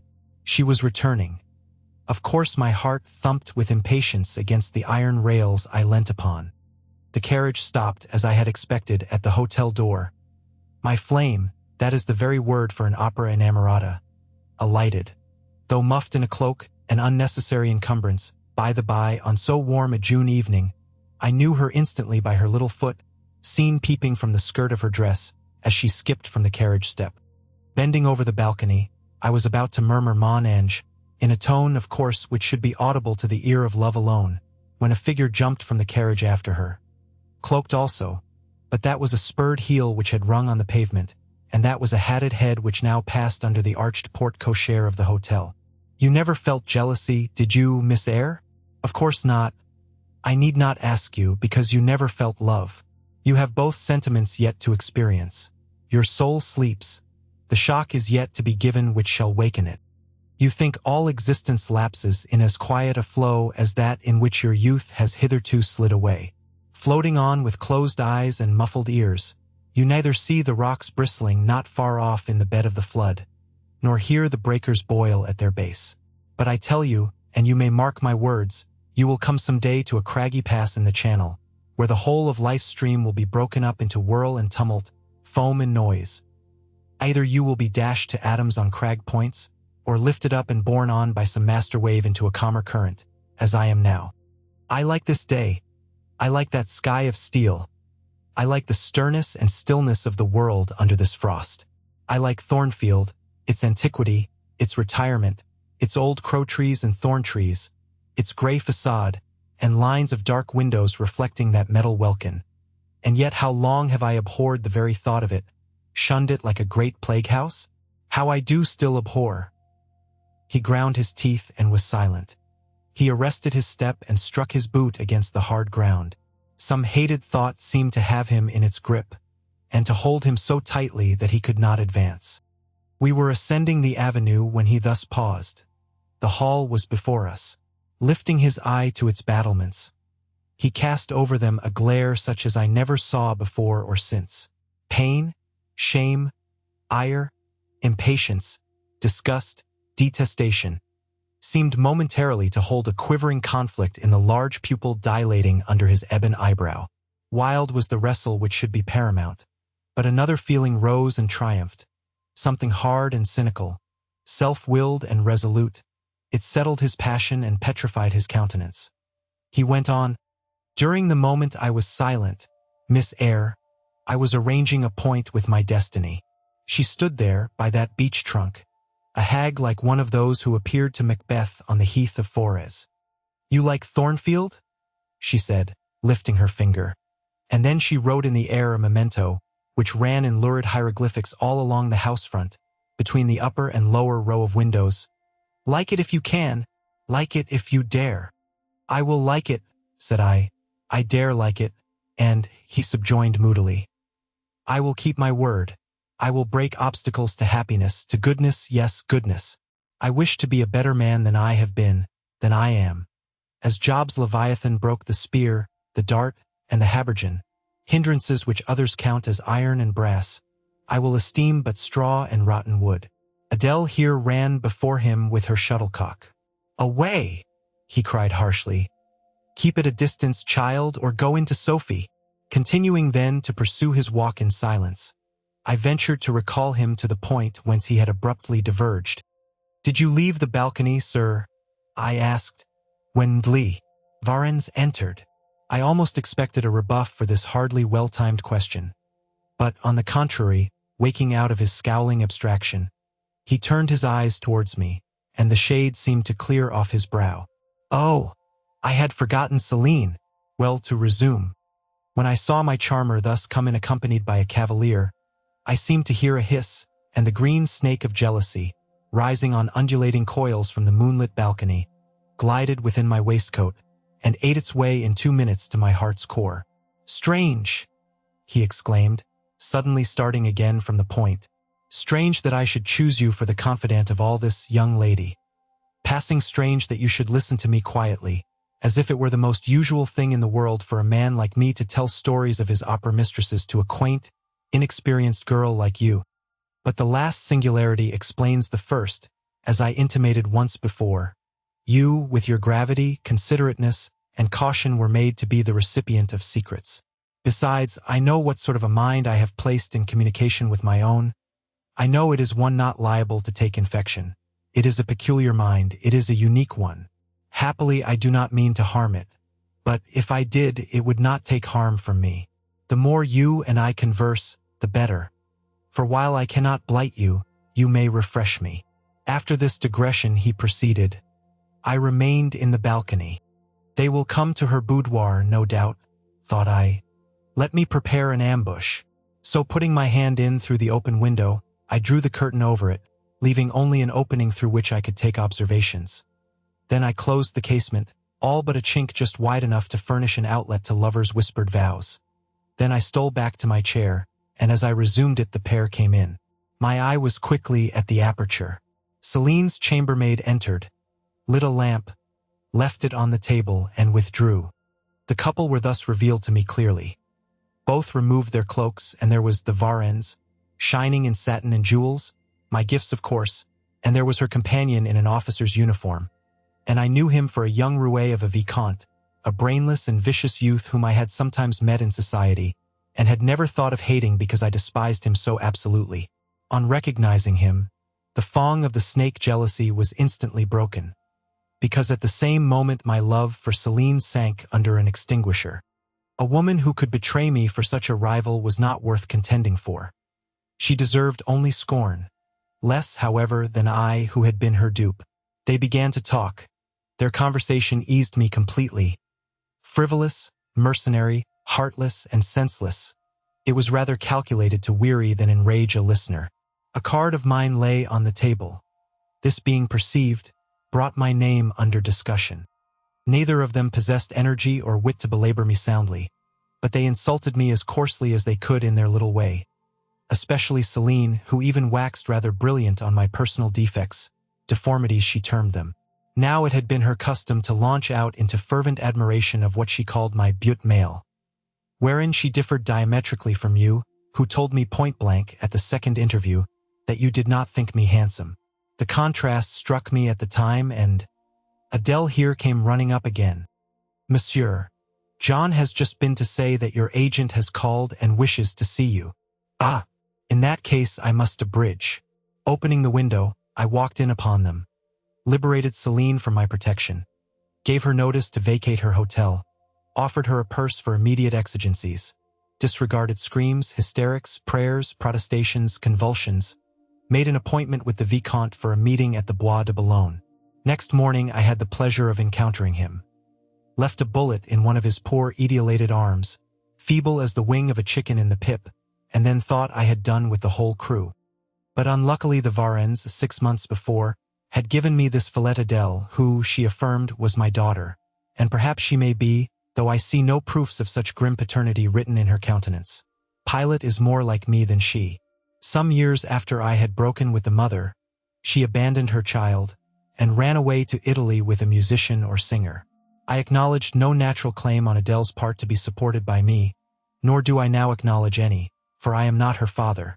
But hearing that she was quite destitute, I e'en took the poor thing out of the slime and mud of Paris, and transplanted it here, to grow up clean in the wholesome soil of an English country garden. Mrs. Fairfax found you to train it, but now you know that it is the illegitimate offspring of a French opera girl, you will perhaps think differently of your post and protégé. You will be coming to me some day with notice that you have found another place, that you beg me to look out for a new governess and see. No, Adele is not answerable for either her mother's faults or yours. I have a regard for her, and now that I know she is, in a sense, parentless, forsaken by her mother and disowned by you, sir, I shall cling closer to her than before. How could I possibly prefer the spoilt pet of a wealthy family, who would hate her governess as a nuisance, to a lonely little orphan, who leans towards her as a friend? Oh, that is the light in which you view it. Well, I must go in now, and you too. It darkens. But I stayed out a few minutes longer with Adele and Pilot, ran a race with her, and played a game of battledore and shuttlecock. When we went in and I had removed her bonnet and coat, I took her on my knee, kept her there an hour, allowing her to prattle as she liked, not rebuking even some little freedoms and trivialities into which she was apt to stray when much noticed, and which betrayed in her a superficiality of character, inherited probably from her mother, hardly congenial to an English mind. Still she had her merits, and I was disposed to appreciate all that was good in her to the utmost. I sought in her countenance and features a likeness to Mr. Rochester, but found none. No trait, no turn of expression announced relationship. It was a pity. If she could but have been proved to resemble him, he would have thought more of her. It was not till after I had withdrawn to my own chamber for the night that I steadily reviewed the tale Mr. Rochester had told me. As he had said, there was probably nothing at all extraordinary in the substance of the narrative itself. A wealthy Englishman's passion for a French dancer and her treachery to him were everyday matters enough, no doubt, in society. But there was something decidedly strange in the paroxysm of emotion which had suddenly seized him when he was in the act of expressing the present contentment of his mood and his newly revived pleasure in the old hall and its environs. I meditated wonderingly on this incident, but gradually quitting it, as I found it for the present inexplicable, I turned to the consideration of my master's manner to myself. The confidence he had thought fit to repose in me seemed a tribute to my discretion. I regarded and accepted it as such. His deportment had now for some weeks been more uniform towards me than at the first. I never seemed in his way. He did not take fits of chilling hauteur. When he met me unexpectedly, the encounter seemed welcome. He had always a word and sometimes a smile for me. When summoned by formal invitation to his presence, I was honored by a cordiality of reception that made me feel I really possessed the power to amuse him, and that these evening conferences were sought as much for his pleasure as for my benefit. I indeed talked comparatively little, but I heard him talk with relish. It was his nature to be communicative. He liked to open to a mind unacquainted with the world glimpses of its scenes and ways.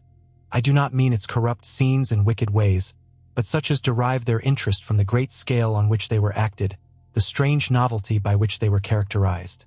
And I had a keen delight in receiving the new ideas he offered, in imagining the new pictures he portrayed, and following him in thought through the new regions he disclosed, never startled or troubled by one noxious illusion.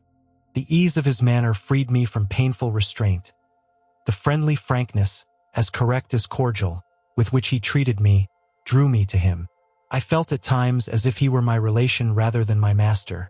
Yet he was imperious sometimes still, but I did not mind that. I saw it was his way. So happy, so gratified did I become with this new interest added to life, that I ceased to pine after kindred. My thin crescent destiny seemed to enlarge. The blanks of existence were filled up. My bodily health improved. I gathered flesh and strength.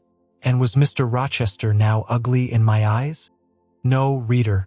Gratitude and many associations, all pleasurable and genial, made his face the object I best liked to see. His presence in a room was more cheering than the brightest fire. Yet I had not forgotten his faults. Indeed, I could not, for he brought them frequently before me. He was proud, sardonic, harsh to inferiority of every description. In my secret soul I knew that his great kindness to me was balanced by unjust severity to many others. He was moody too, unaccountably so. I more than once, when sent for to read to him, found him sitting in his library alone, with his head bent on his folded arms, and, when he looked up, a morose, almost a malignant scowl blackened his features. But I believed that his moodiness, his harshness, and his former faults of morality, I say former, for now he seemed corrected of them, had their source in some cruel cross of fate. I believed he was naturally a man of better tendencies, higher principles, and purer tastes than such as circumstances had developed, education instilled, or destiny encouraged. I thought there were excellent materials in him, though for the present they hung together somewhat spoiled and tangled. I cannot deny that I grieved for his grief, whatever that was, and would have given much to assuage it. Though I had now extinguished my candle and was laid down in bed, I could not sleep for thinking of his look when he paused in the avenue, and told how his destiny had risen up before him, and dared him to be happy at Thornfield. Why not? I asked myself. What alienates him from the house? Will he leave it again soon? Mrs. Fairfax said he seldom stayed here longer than a fortnight at a time, and he has now been resident 8 weeks. If he does go, the change will be doleful. Suppose he should be absent spring, summer, and autumn. How joyless sunshine and fine days will seem. I hardly know whether I had slept or not after this musing. At any rate, I started wide awake on hearing a vague murmur, peculiar and lugubrious, which sounded, I thought, just above me. I wished I had kept my candle burning. The night was drearily dark. My spirits were depressed. I rose and sat up in bed, listening. The sound was hushed. I tried again to sleep, but my heart beat anxiously. My inward tranquility was broken. The clock, far down in the hall, struck 2. Just then it seemed my chamber door was touched, as if fingers had swept the panels in groping away along the dark gallery outside. I said, "Who is there?" Nothing answered. I was chilled with fear. All at once I remembered that it might be Pilot, who, when the kitchen door chanced to be left open, not unfrequently found his way up to the threshold of Mr. Rochester's chamber. I had seen him lying there myself in the mornings. The idea calmed me somewhat. I lay down. Silence composes the nerves, and as an unbroken hush now reigned again through the whole house, I began to feel the return of slumber. But it was not fated that I should sleep that night. A dream had scarcely approached my ear, when it fled affrighted, scared by a marrow-freezing incident enough. This was a demoniac laugh, low, suppressed, and deep, uttered, as it seemed, at the very keyhole of my chamber door. The head of my bed was near the door, and I thought at first the goblin laugher stood at my bedside, or rather, crouched by my pillow.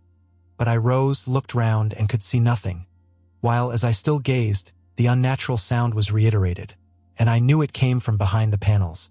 My first impulse was to rise and fasten the bolt.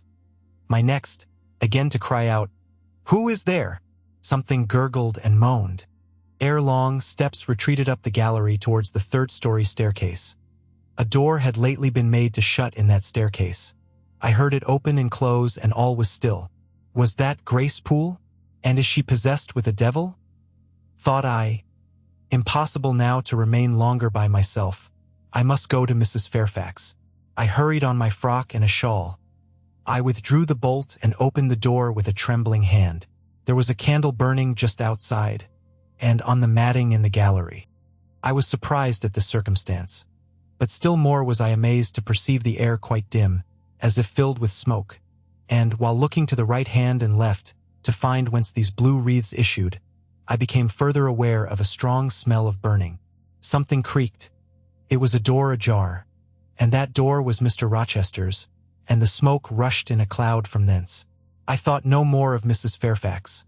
I thought no more of Grace Poole or the laugh. In an instant, I was within the chamber. Tongues of flame darted round the bed. The curtains were on fire. In the midst of blaze and vapor, Mr. Rochester lay stretched motionless, in deep sleep. "Wake! Wake!" I cried. I shook him, but he only murmured and turned. The smoke had stupefied him. Not a moment could be lost. The very sheets were kindling. I rushed to his basin and ewer. Fortunately, one was wide and the other deep, and both were filled with water. I heaved them up, deluged the bed and its occupant, flew back to my own room, brought my own water jug, baptized the couch afresh, and, by God's aid, succeeded in extinguishing the flames which were devouring it. The hiss of the quenched element, the breakage of a pitcher which I flung from my hand when I had emptied it, and, above all, the splash of the shower bath I had liberally bestowed, roused Mr. Rochester at last. Though it was now dark, I knew he was awake, because I heard him fulminating strange anathemas at finding himself lying in a pool of water. "Is there a flood?" he cried. "No, sir," I answered, "but there has been a fire. Get up, do, you are quenched now, I will fetch you a candle." "In the name of all the elves in Christendom, is that Jane Eyre?" he demanded. "What have you done with me, witch, sorceress? Who is in the room besides you? Have you plotted to drown me? I will fetch you a candle, sir. And, in heaven's name, get up. Somebody has plotted something. You cannot too soon find out who and what it is.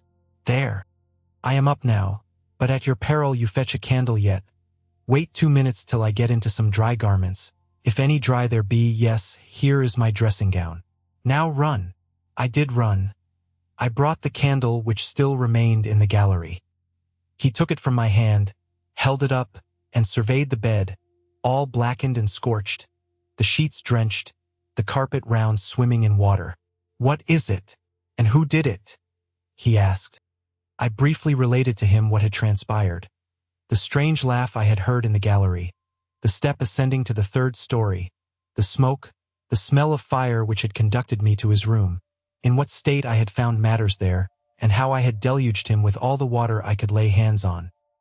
He listened very gravely.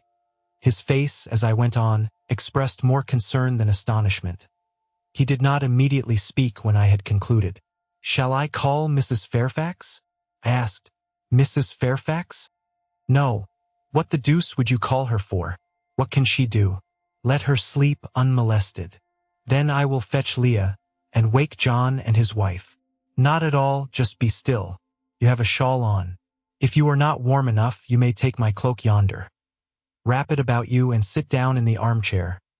There, I will put it on. Now place your feet on the stool to keep them out of the wet. I am going to leave you a few minutes. I shall take the candle. Remain where you are till I return. Be as still as a mouse. I must pay a visit to the 2nd story. Don't move, remember, or call anyone." He went. I watched the light withdraw. He passed up the gallery very softly, unclosed the staircase door with as little noise as possible, shut it after him, and the last ray vanished. I was left in total darkness. I listened for some noise, but heard nothing. A very long time elapsed. I grew weary. It was cold, in spite of the cloak, and then I did not see the use of staying, as I was not to rouse the house. I was on the point of risking Mr. Rochester's displeasure by disobeying his orders, when the light once more gleamed dimly on the gallery wall, and I heard his unshod feet tread the matting.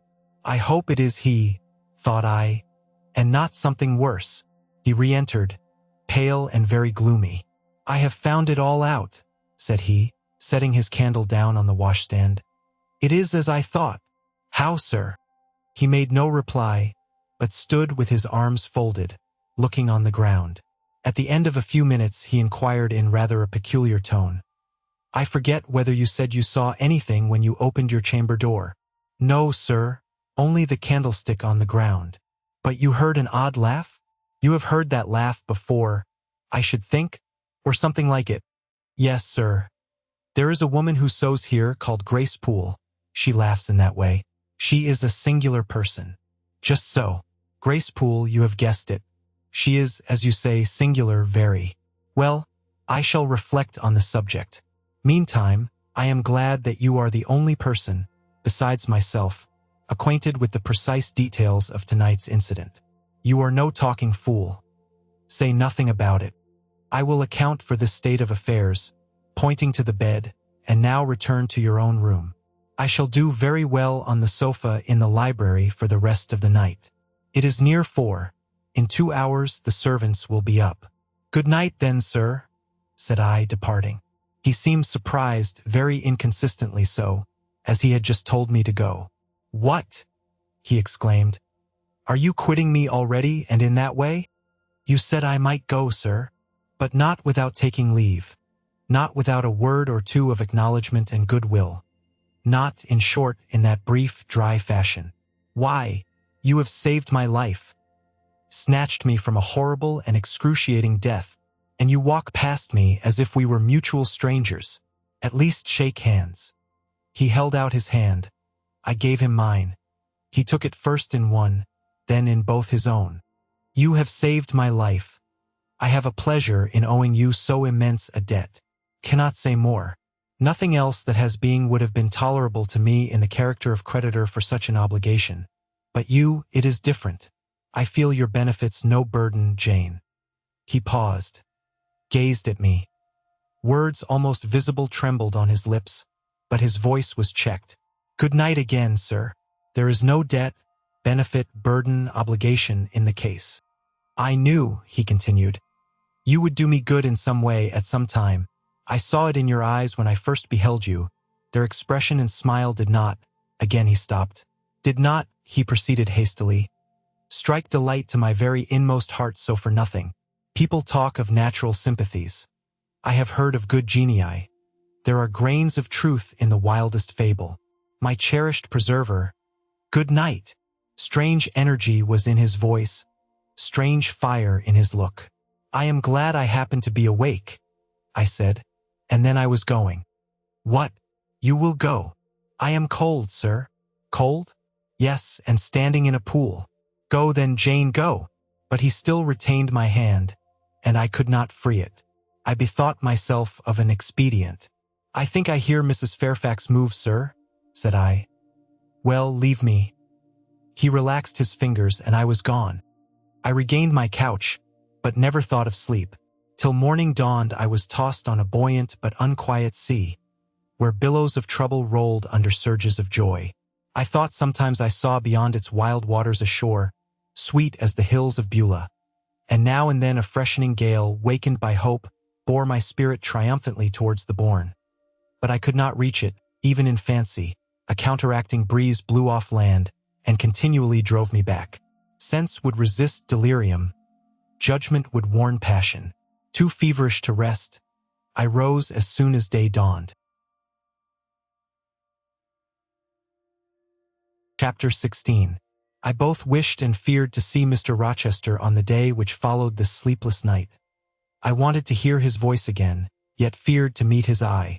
During the early part of the morning, I momentarily expected his coming. He was not in the frequent habit of entering the schoolroom, but he did step in for a few minutes sometimes, and I had the impression that he was sure to visit it that day. But the morning passed just as usual.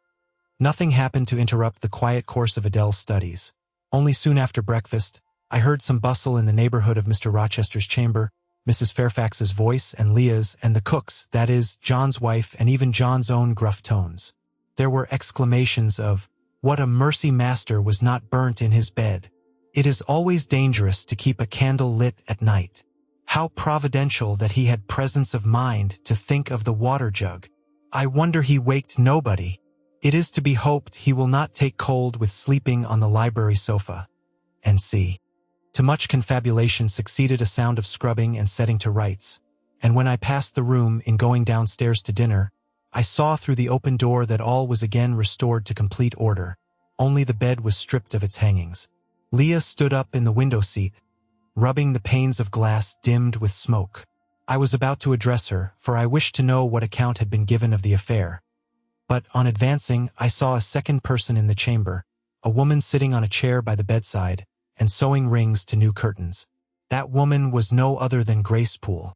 There she sat, staid and taciturn-looking as usual, in her brown stuff gown, her check apron, white handkerchief and cap. She was intent on her work, in which her whole thoughts seemed absorbed.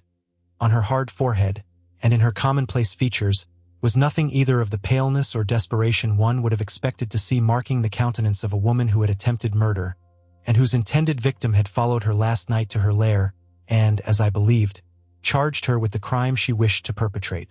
I was amazed, confounded. She looked up, while I still gazed at her. No start, no increase or failure of color betrayed emotion, consciousness of guilt, or fear of detection. She said, "Good morning, miss," in her usual phlegmatic and brief manner, and taking up another ring and more tape, went on with her sewing. I will put her to some test, thought I. Such absolute impenetrability is past comprehension. "Good morning, Grace," I said. "Has anything happened here? I thought I heard the servants all talking together a while ago. Only Master had been reading in his bed last night. He fell asleep with his candle lit, and the curtains got on fire. But, fortunately, he awoke before the bedclothes or the woodwork caught, and contrived to quench the flames with the water in the ewer." "A strange affair," I said, in a low voice. Then, looking at her fixedly, "Did Mr. Rochester wake nobody? Did no one hear him move?" She again raised her eyes to me, and this time there was something of consciousness in their expression. She seemed to examine me warily. Then she answered, "The servants sleep so far off, you know, miss, they would not be likely to hear. Mrs. Fairfax's room and yours are the nearest to Master's. But Mrs. Fairfax said she heard nothing. When people get elderly, they often sleep heavy." She paused and then added, with a sort of assumed indifference, but still in a marked and significant tone, "But you are young, miss, and I should say a light sleeper. Perhaps you may have heard a noise?" "I did," said I, dropping my voice so that Leah, who was still polishing the panes, could not hear me. "And at first I thought it was Pilot. But Pilot cannot laugh, and I am certain I heard a laugh, and a strange one." She took a new needleful of thread, waxed it carefully, threaded her needle with a steady hand, and then observed with perfect composure, "It is hardly likely Master would laugh, I should think, miss, when he was in such danger. You must have been dreaming."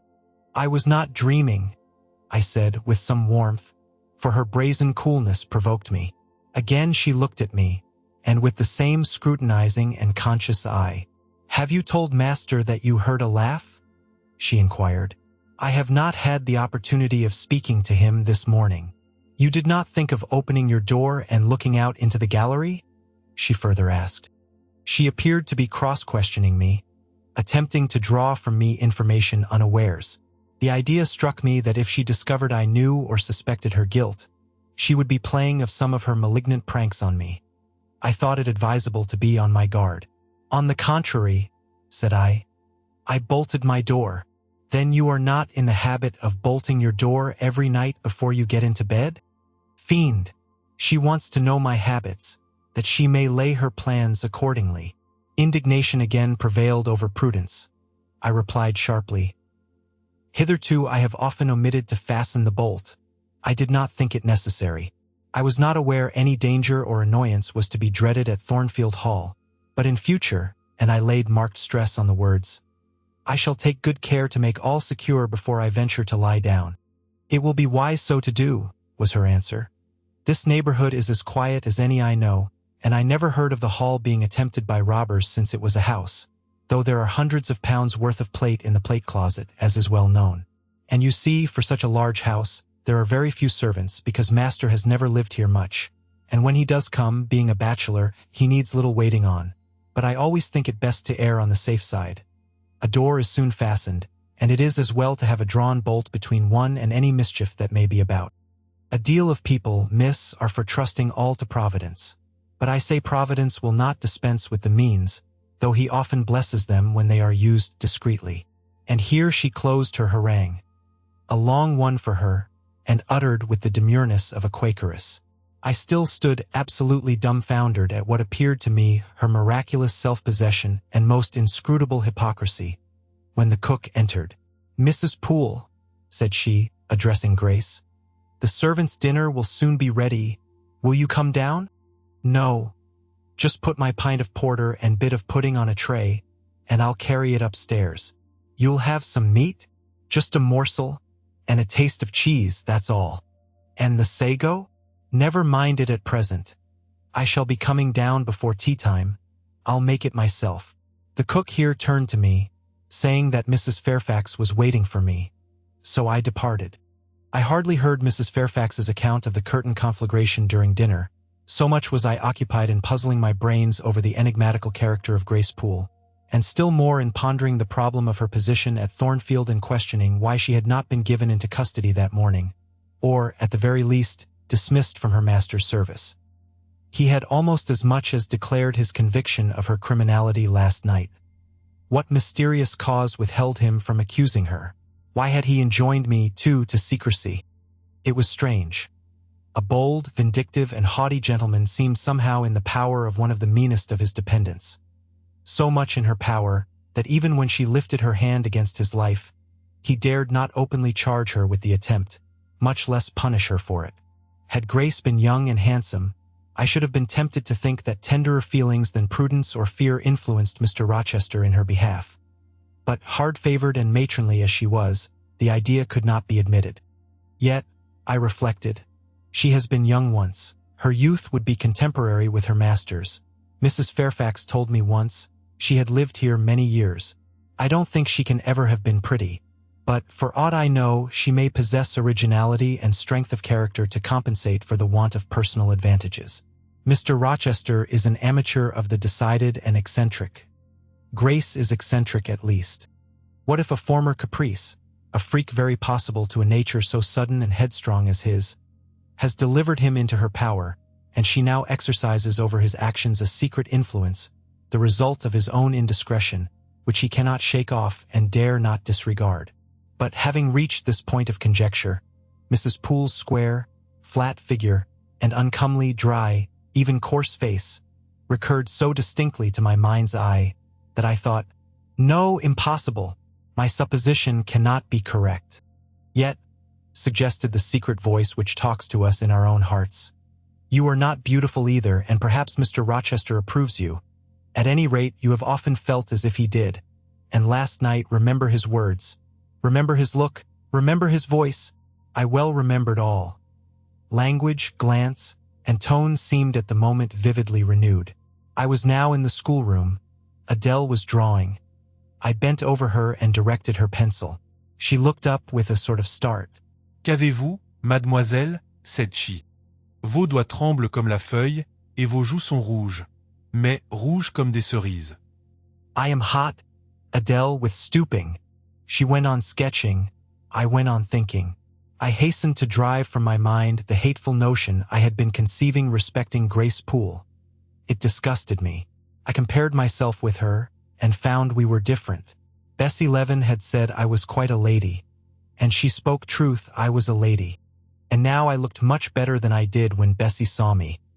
I had more color and more flesh, more life, more vivacity, because I had brighter hopes and keener enjoyments. "Evening approaches," said I as I looked towards the window. "I have never heard Mr. Rochester's voice or step in the house today, but surely I shall see him before night. I feared the meeting in the morning.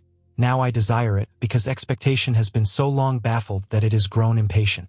When dusk actually closed, and when Adele left me to go and play in the nursery with Sophie, I did most keenly desire it. I listened for the bell to ring below.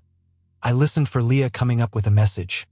I fancied sometimes I heard Mr. Rochester's own tread, and I turned to the door, expecting it to open and admit him. The door remained shut. Darkness only came in through the window. Still it was not late. He often sent for me at 7 and 8 o'clock, and it was yet but 6. Surely I should not be wholly disappointed tonight, when I had so many things to say to him. I wanted again to introduce the subject of Grace Poole and to hear what he would answer. I wanted to ask him plainly if he really believed it was she who had made last night's hideous attempt, and if so, why he kept her wickedness a secret. It little mattered whether my curiosity irritated him. I knew the pleasure of vexing and soothing him by turns. It was one I chiefly delighted in, and a sure instinct always prevented me from going too far. Beyond the verge of provocation I never ventured. On the extreme brink I liked well to try my skill.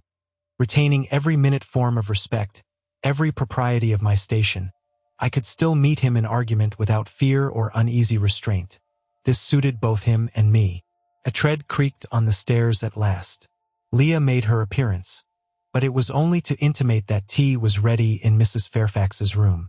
Thither I repaired, glad at least to go downstairs, for that brought me, I imagined, nearer to Mr. Rochester's presence. "You must want your tea," said the good lady as I joined her. "You ate so little at dinner. I am afraid," she continued, "you are not well today. You look flushed and feverish." "Oh, quite well. I never felt better." "Then you must prove it by evincing a good appetite. Will you fill the teapot while I knit off this needle?" Having completed her task, she rose to draw down the blind, which she had hitherto kept up, by way, I suppose, of making the most of daylight, though dusk was now fast deepening into total obscurity. "It is fair tonight," said she as she looked through the panes. "Though not starlight, Mr. Rochester has, on the whole, had a favorable day for his journey." "Journey? Is Mr. Rochester gone anywhere? I did not know he was out." "Oh, he set off the moment he had breakfasted. He has gone to the Lees, Mr. Eshton's place, 10 miles on the other side Millcote. I believe there is quite a party assembled there. Lord Ingram, Sir George Lynn, Colonel Dent, and others." "Do you expect him back tonight?" "No, nor tomorrow either. I should think he is very likely to stay a week or more. When these fine, fashionable people get together, they are so surrounded by elegance and gaiety, so well provided with all that can please and entertain, they are in no hurry to separate. Gentlemen especially are often in request on such occasions, and Mr. Rochester is so talented and so lively in society that I believe he is a general favorite.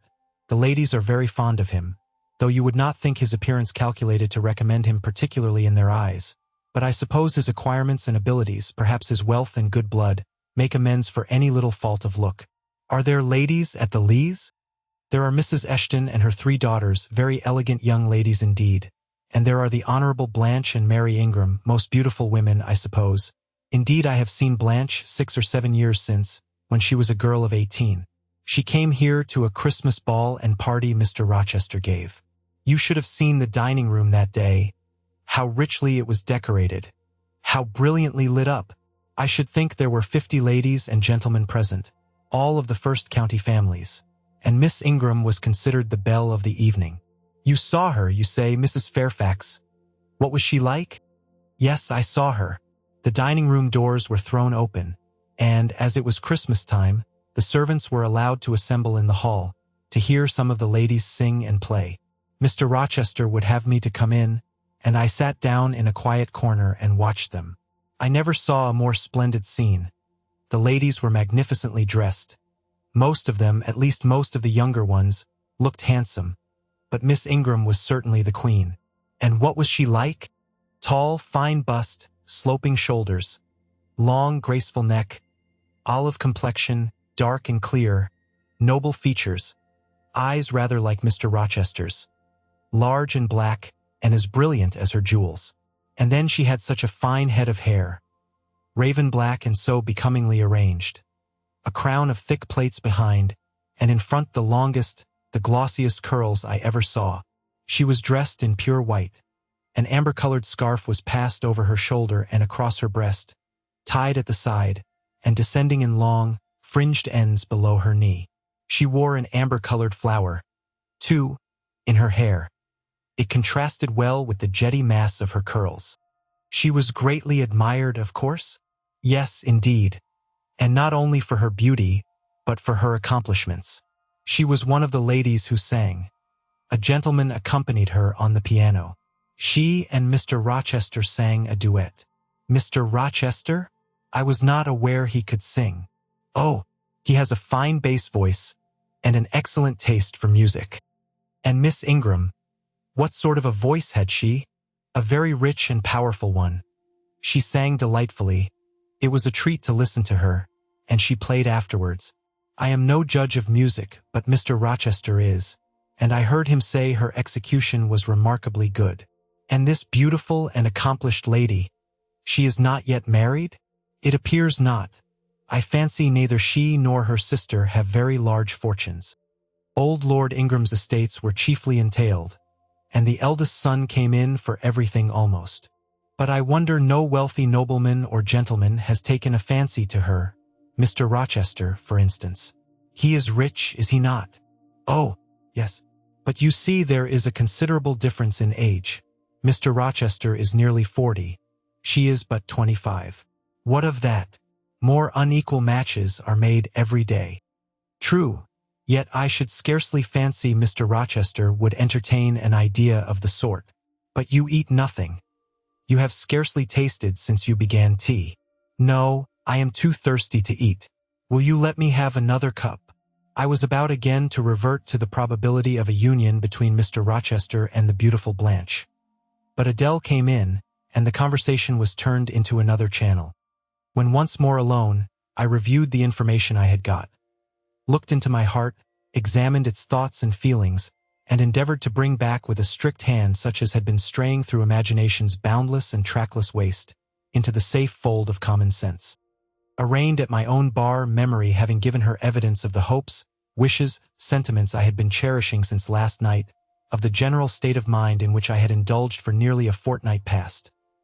Reason having come forward and told, in her own quiet way, a plain, unvarnished tale, showing how I had rejected the real and rabidly devoured the ideal, I pronounced judgment to this effect, that a greater fool than Jane Eyre had never breathed the breath of life, that a more fantastic idiot had never surfeited herself on sweet lies, and swallowed poison as if it were nectar. You, I said, a favorite with Mr. Rochester? You gifted with the power of pleasing him? You of importance to him in any way?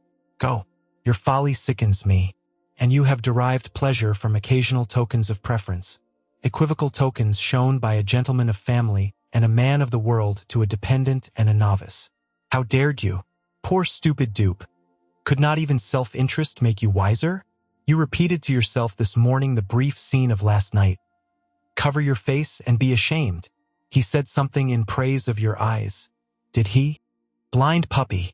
Open their bleared lids and look on your own accursed senselessness.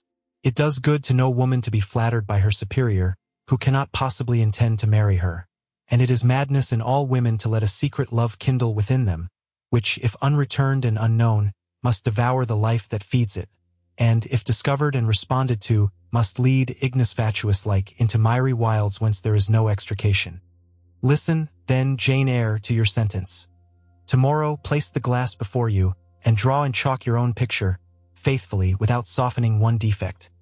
Omit no harsh line, smooth away no displeasing irregularity.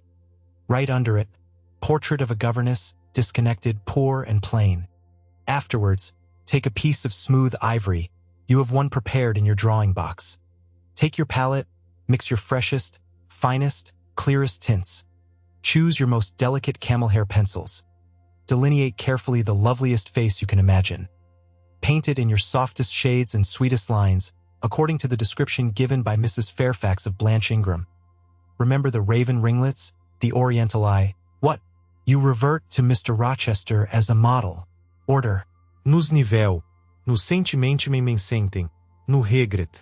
I will endure only sense and resolution. Recall the august yet harmonious lineaments, the Grecian neck and bust. Let the round and dazzling arm be visible and the delicate hand. Omit neither diamond ring nor gold bracelet. Portray faithfully the attire, aerial lace and glistening satin, graceful scarf and golden rose. Call it Blanche, an accomplished lady of rank.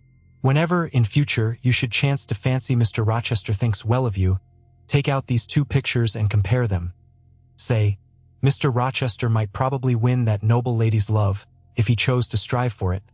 Is it likely he would waste a serious thought on this indigent and insignificant plebeian? I'll do it, I resolved, and having framed this determination, I grew calm and fell asleep, kept my word. An hour or two sufficed to sketch my own portrait in crayons, and in less than a fortnight I had completed an ivory miniature of an imaginary Blanche Ingram. It looked a lovely face enough, and when compared with the real head in chalk, the contrast was as great as self-control could desire. I derived benefit from the task. It had kept my head and hands employed, and had given force and fixedness to the new impressions I wished to stamp indelibly on my heart. Ere long, I had reason to congratulate myself on the course of wholesome discipline to which I had thus forced my feelings to submit. Thanks to it, I was able to meet subsequent occurrences with a decent calm, which, had they found me unprepared, I should probably have been unequal to maintain even externally.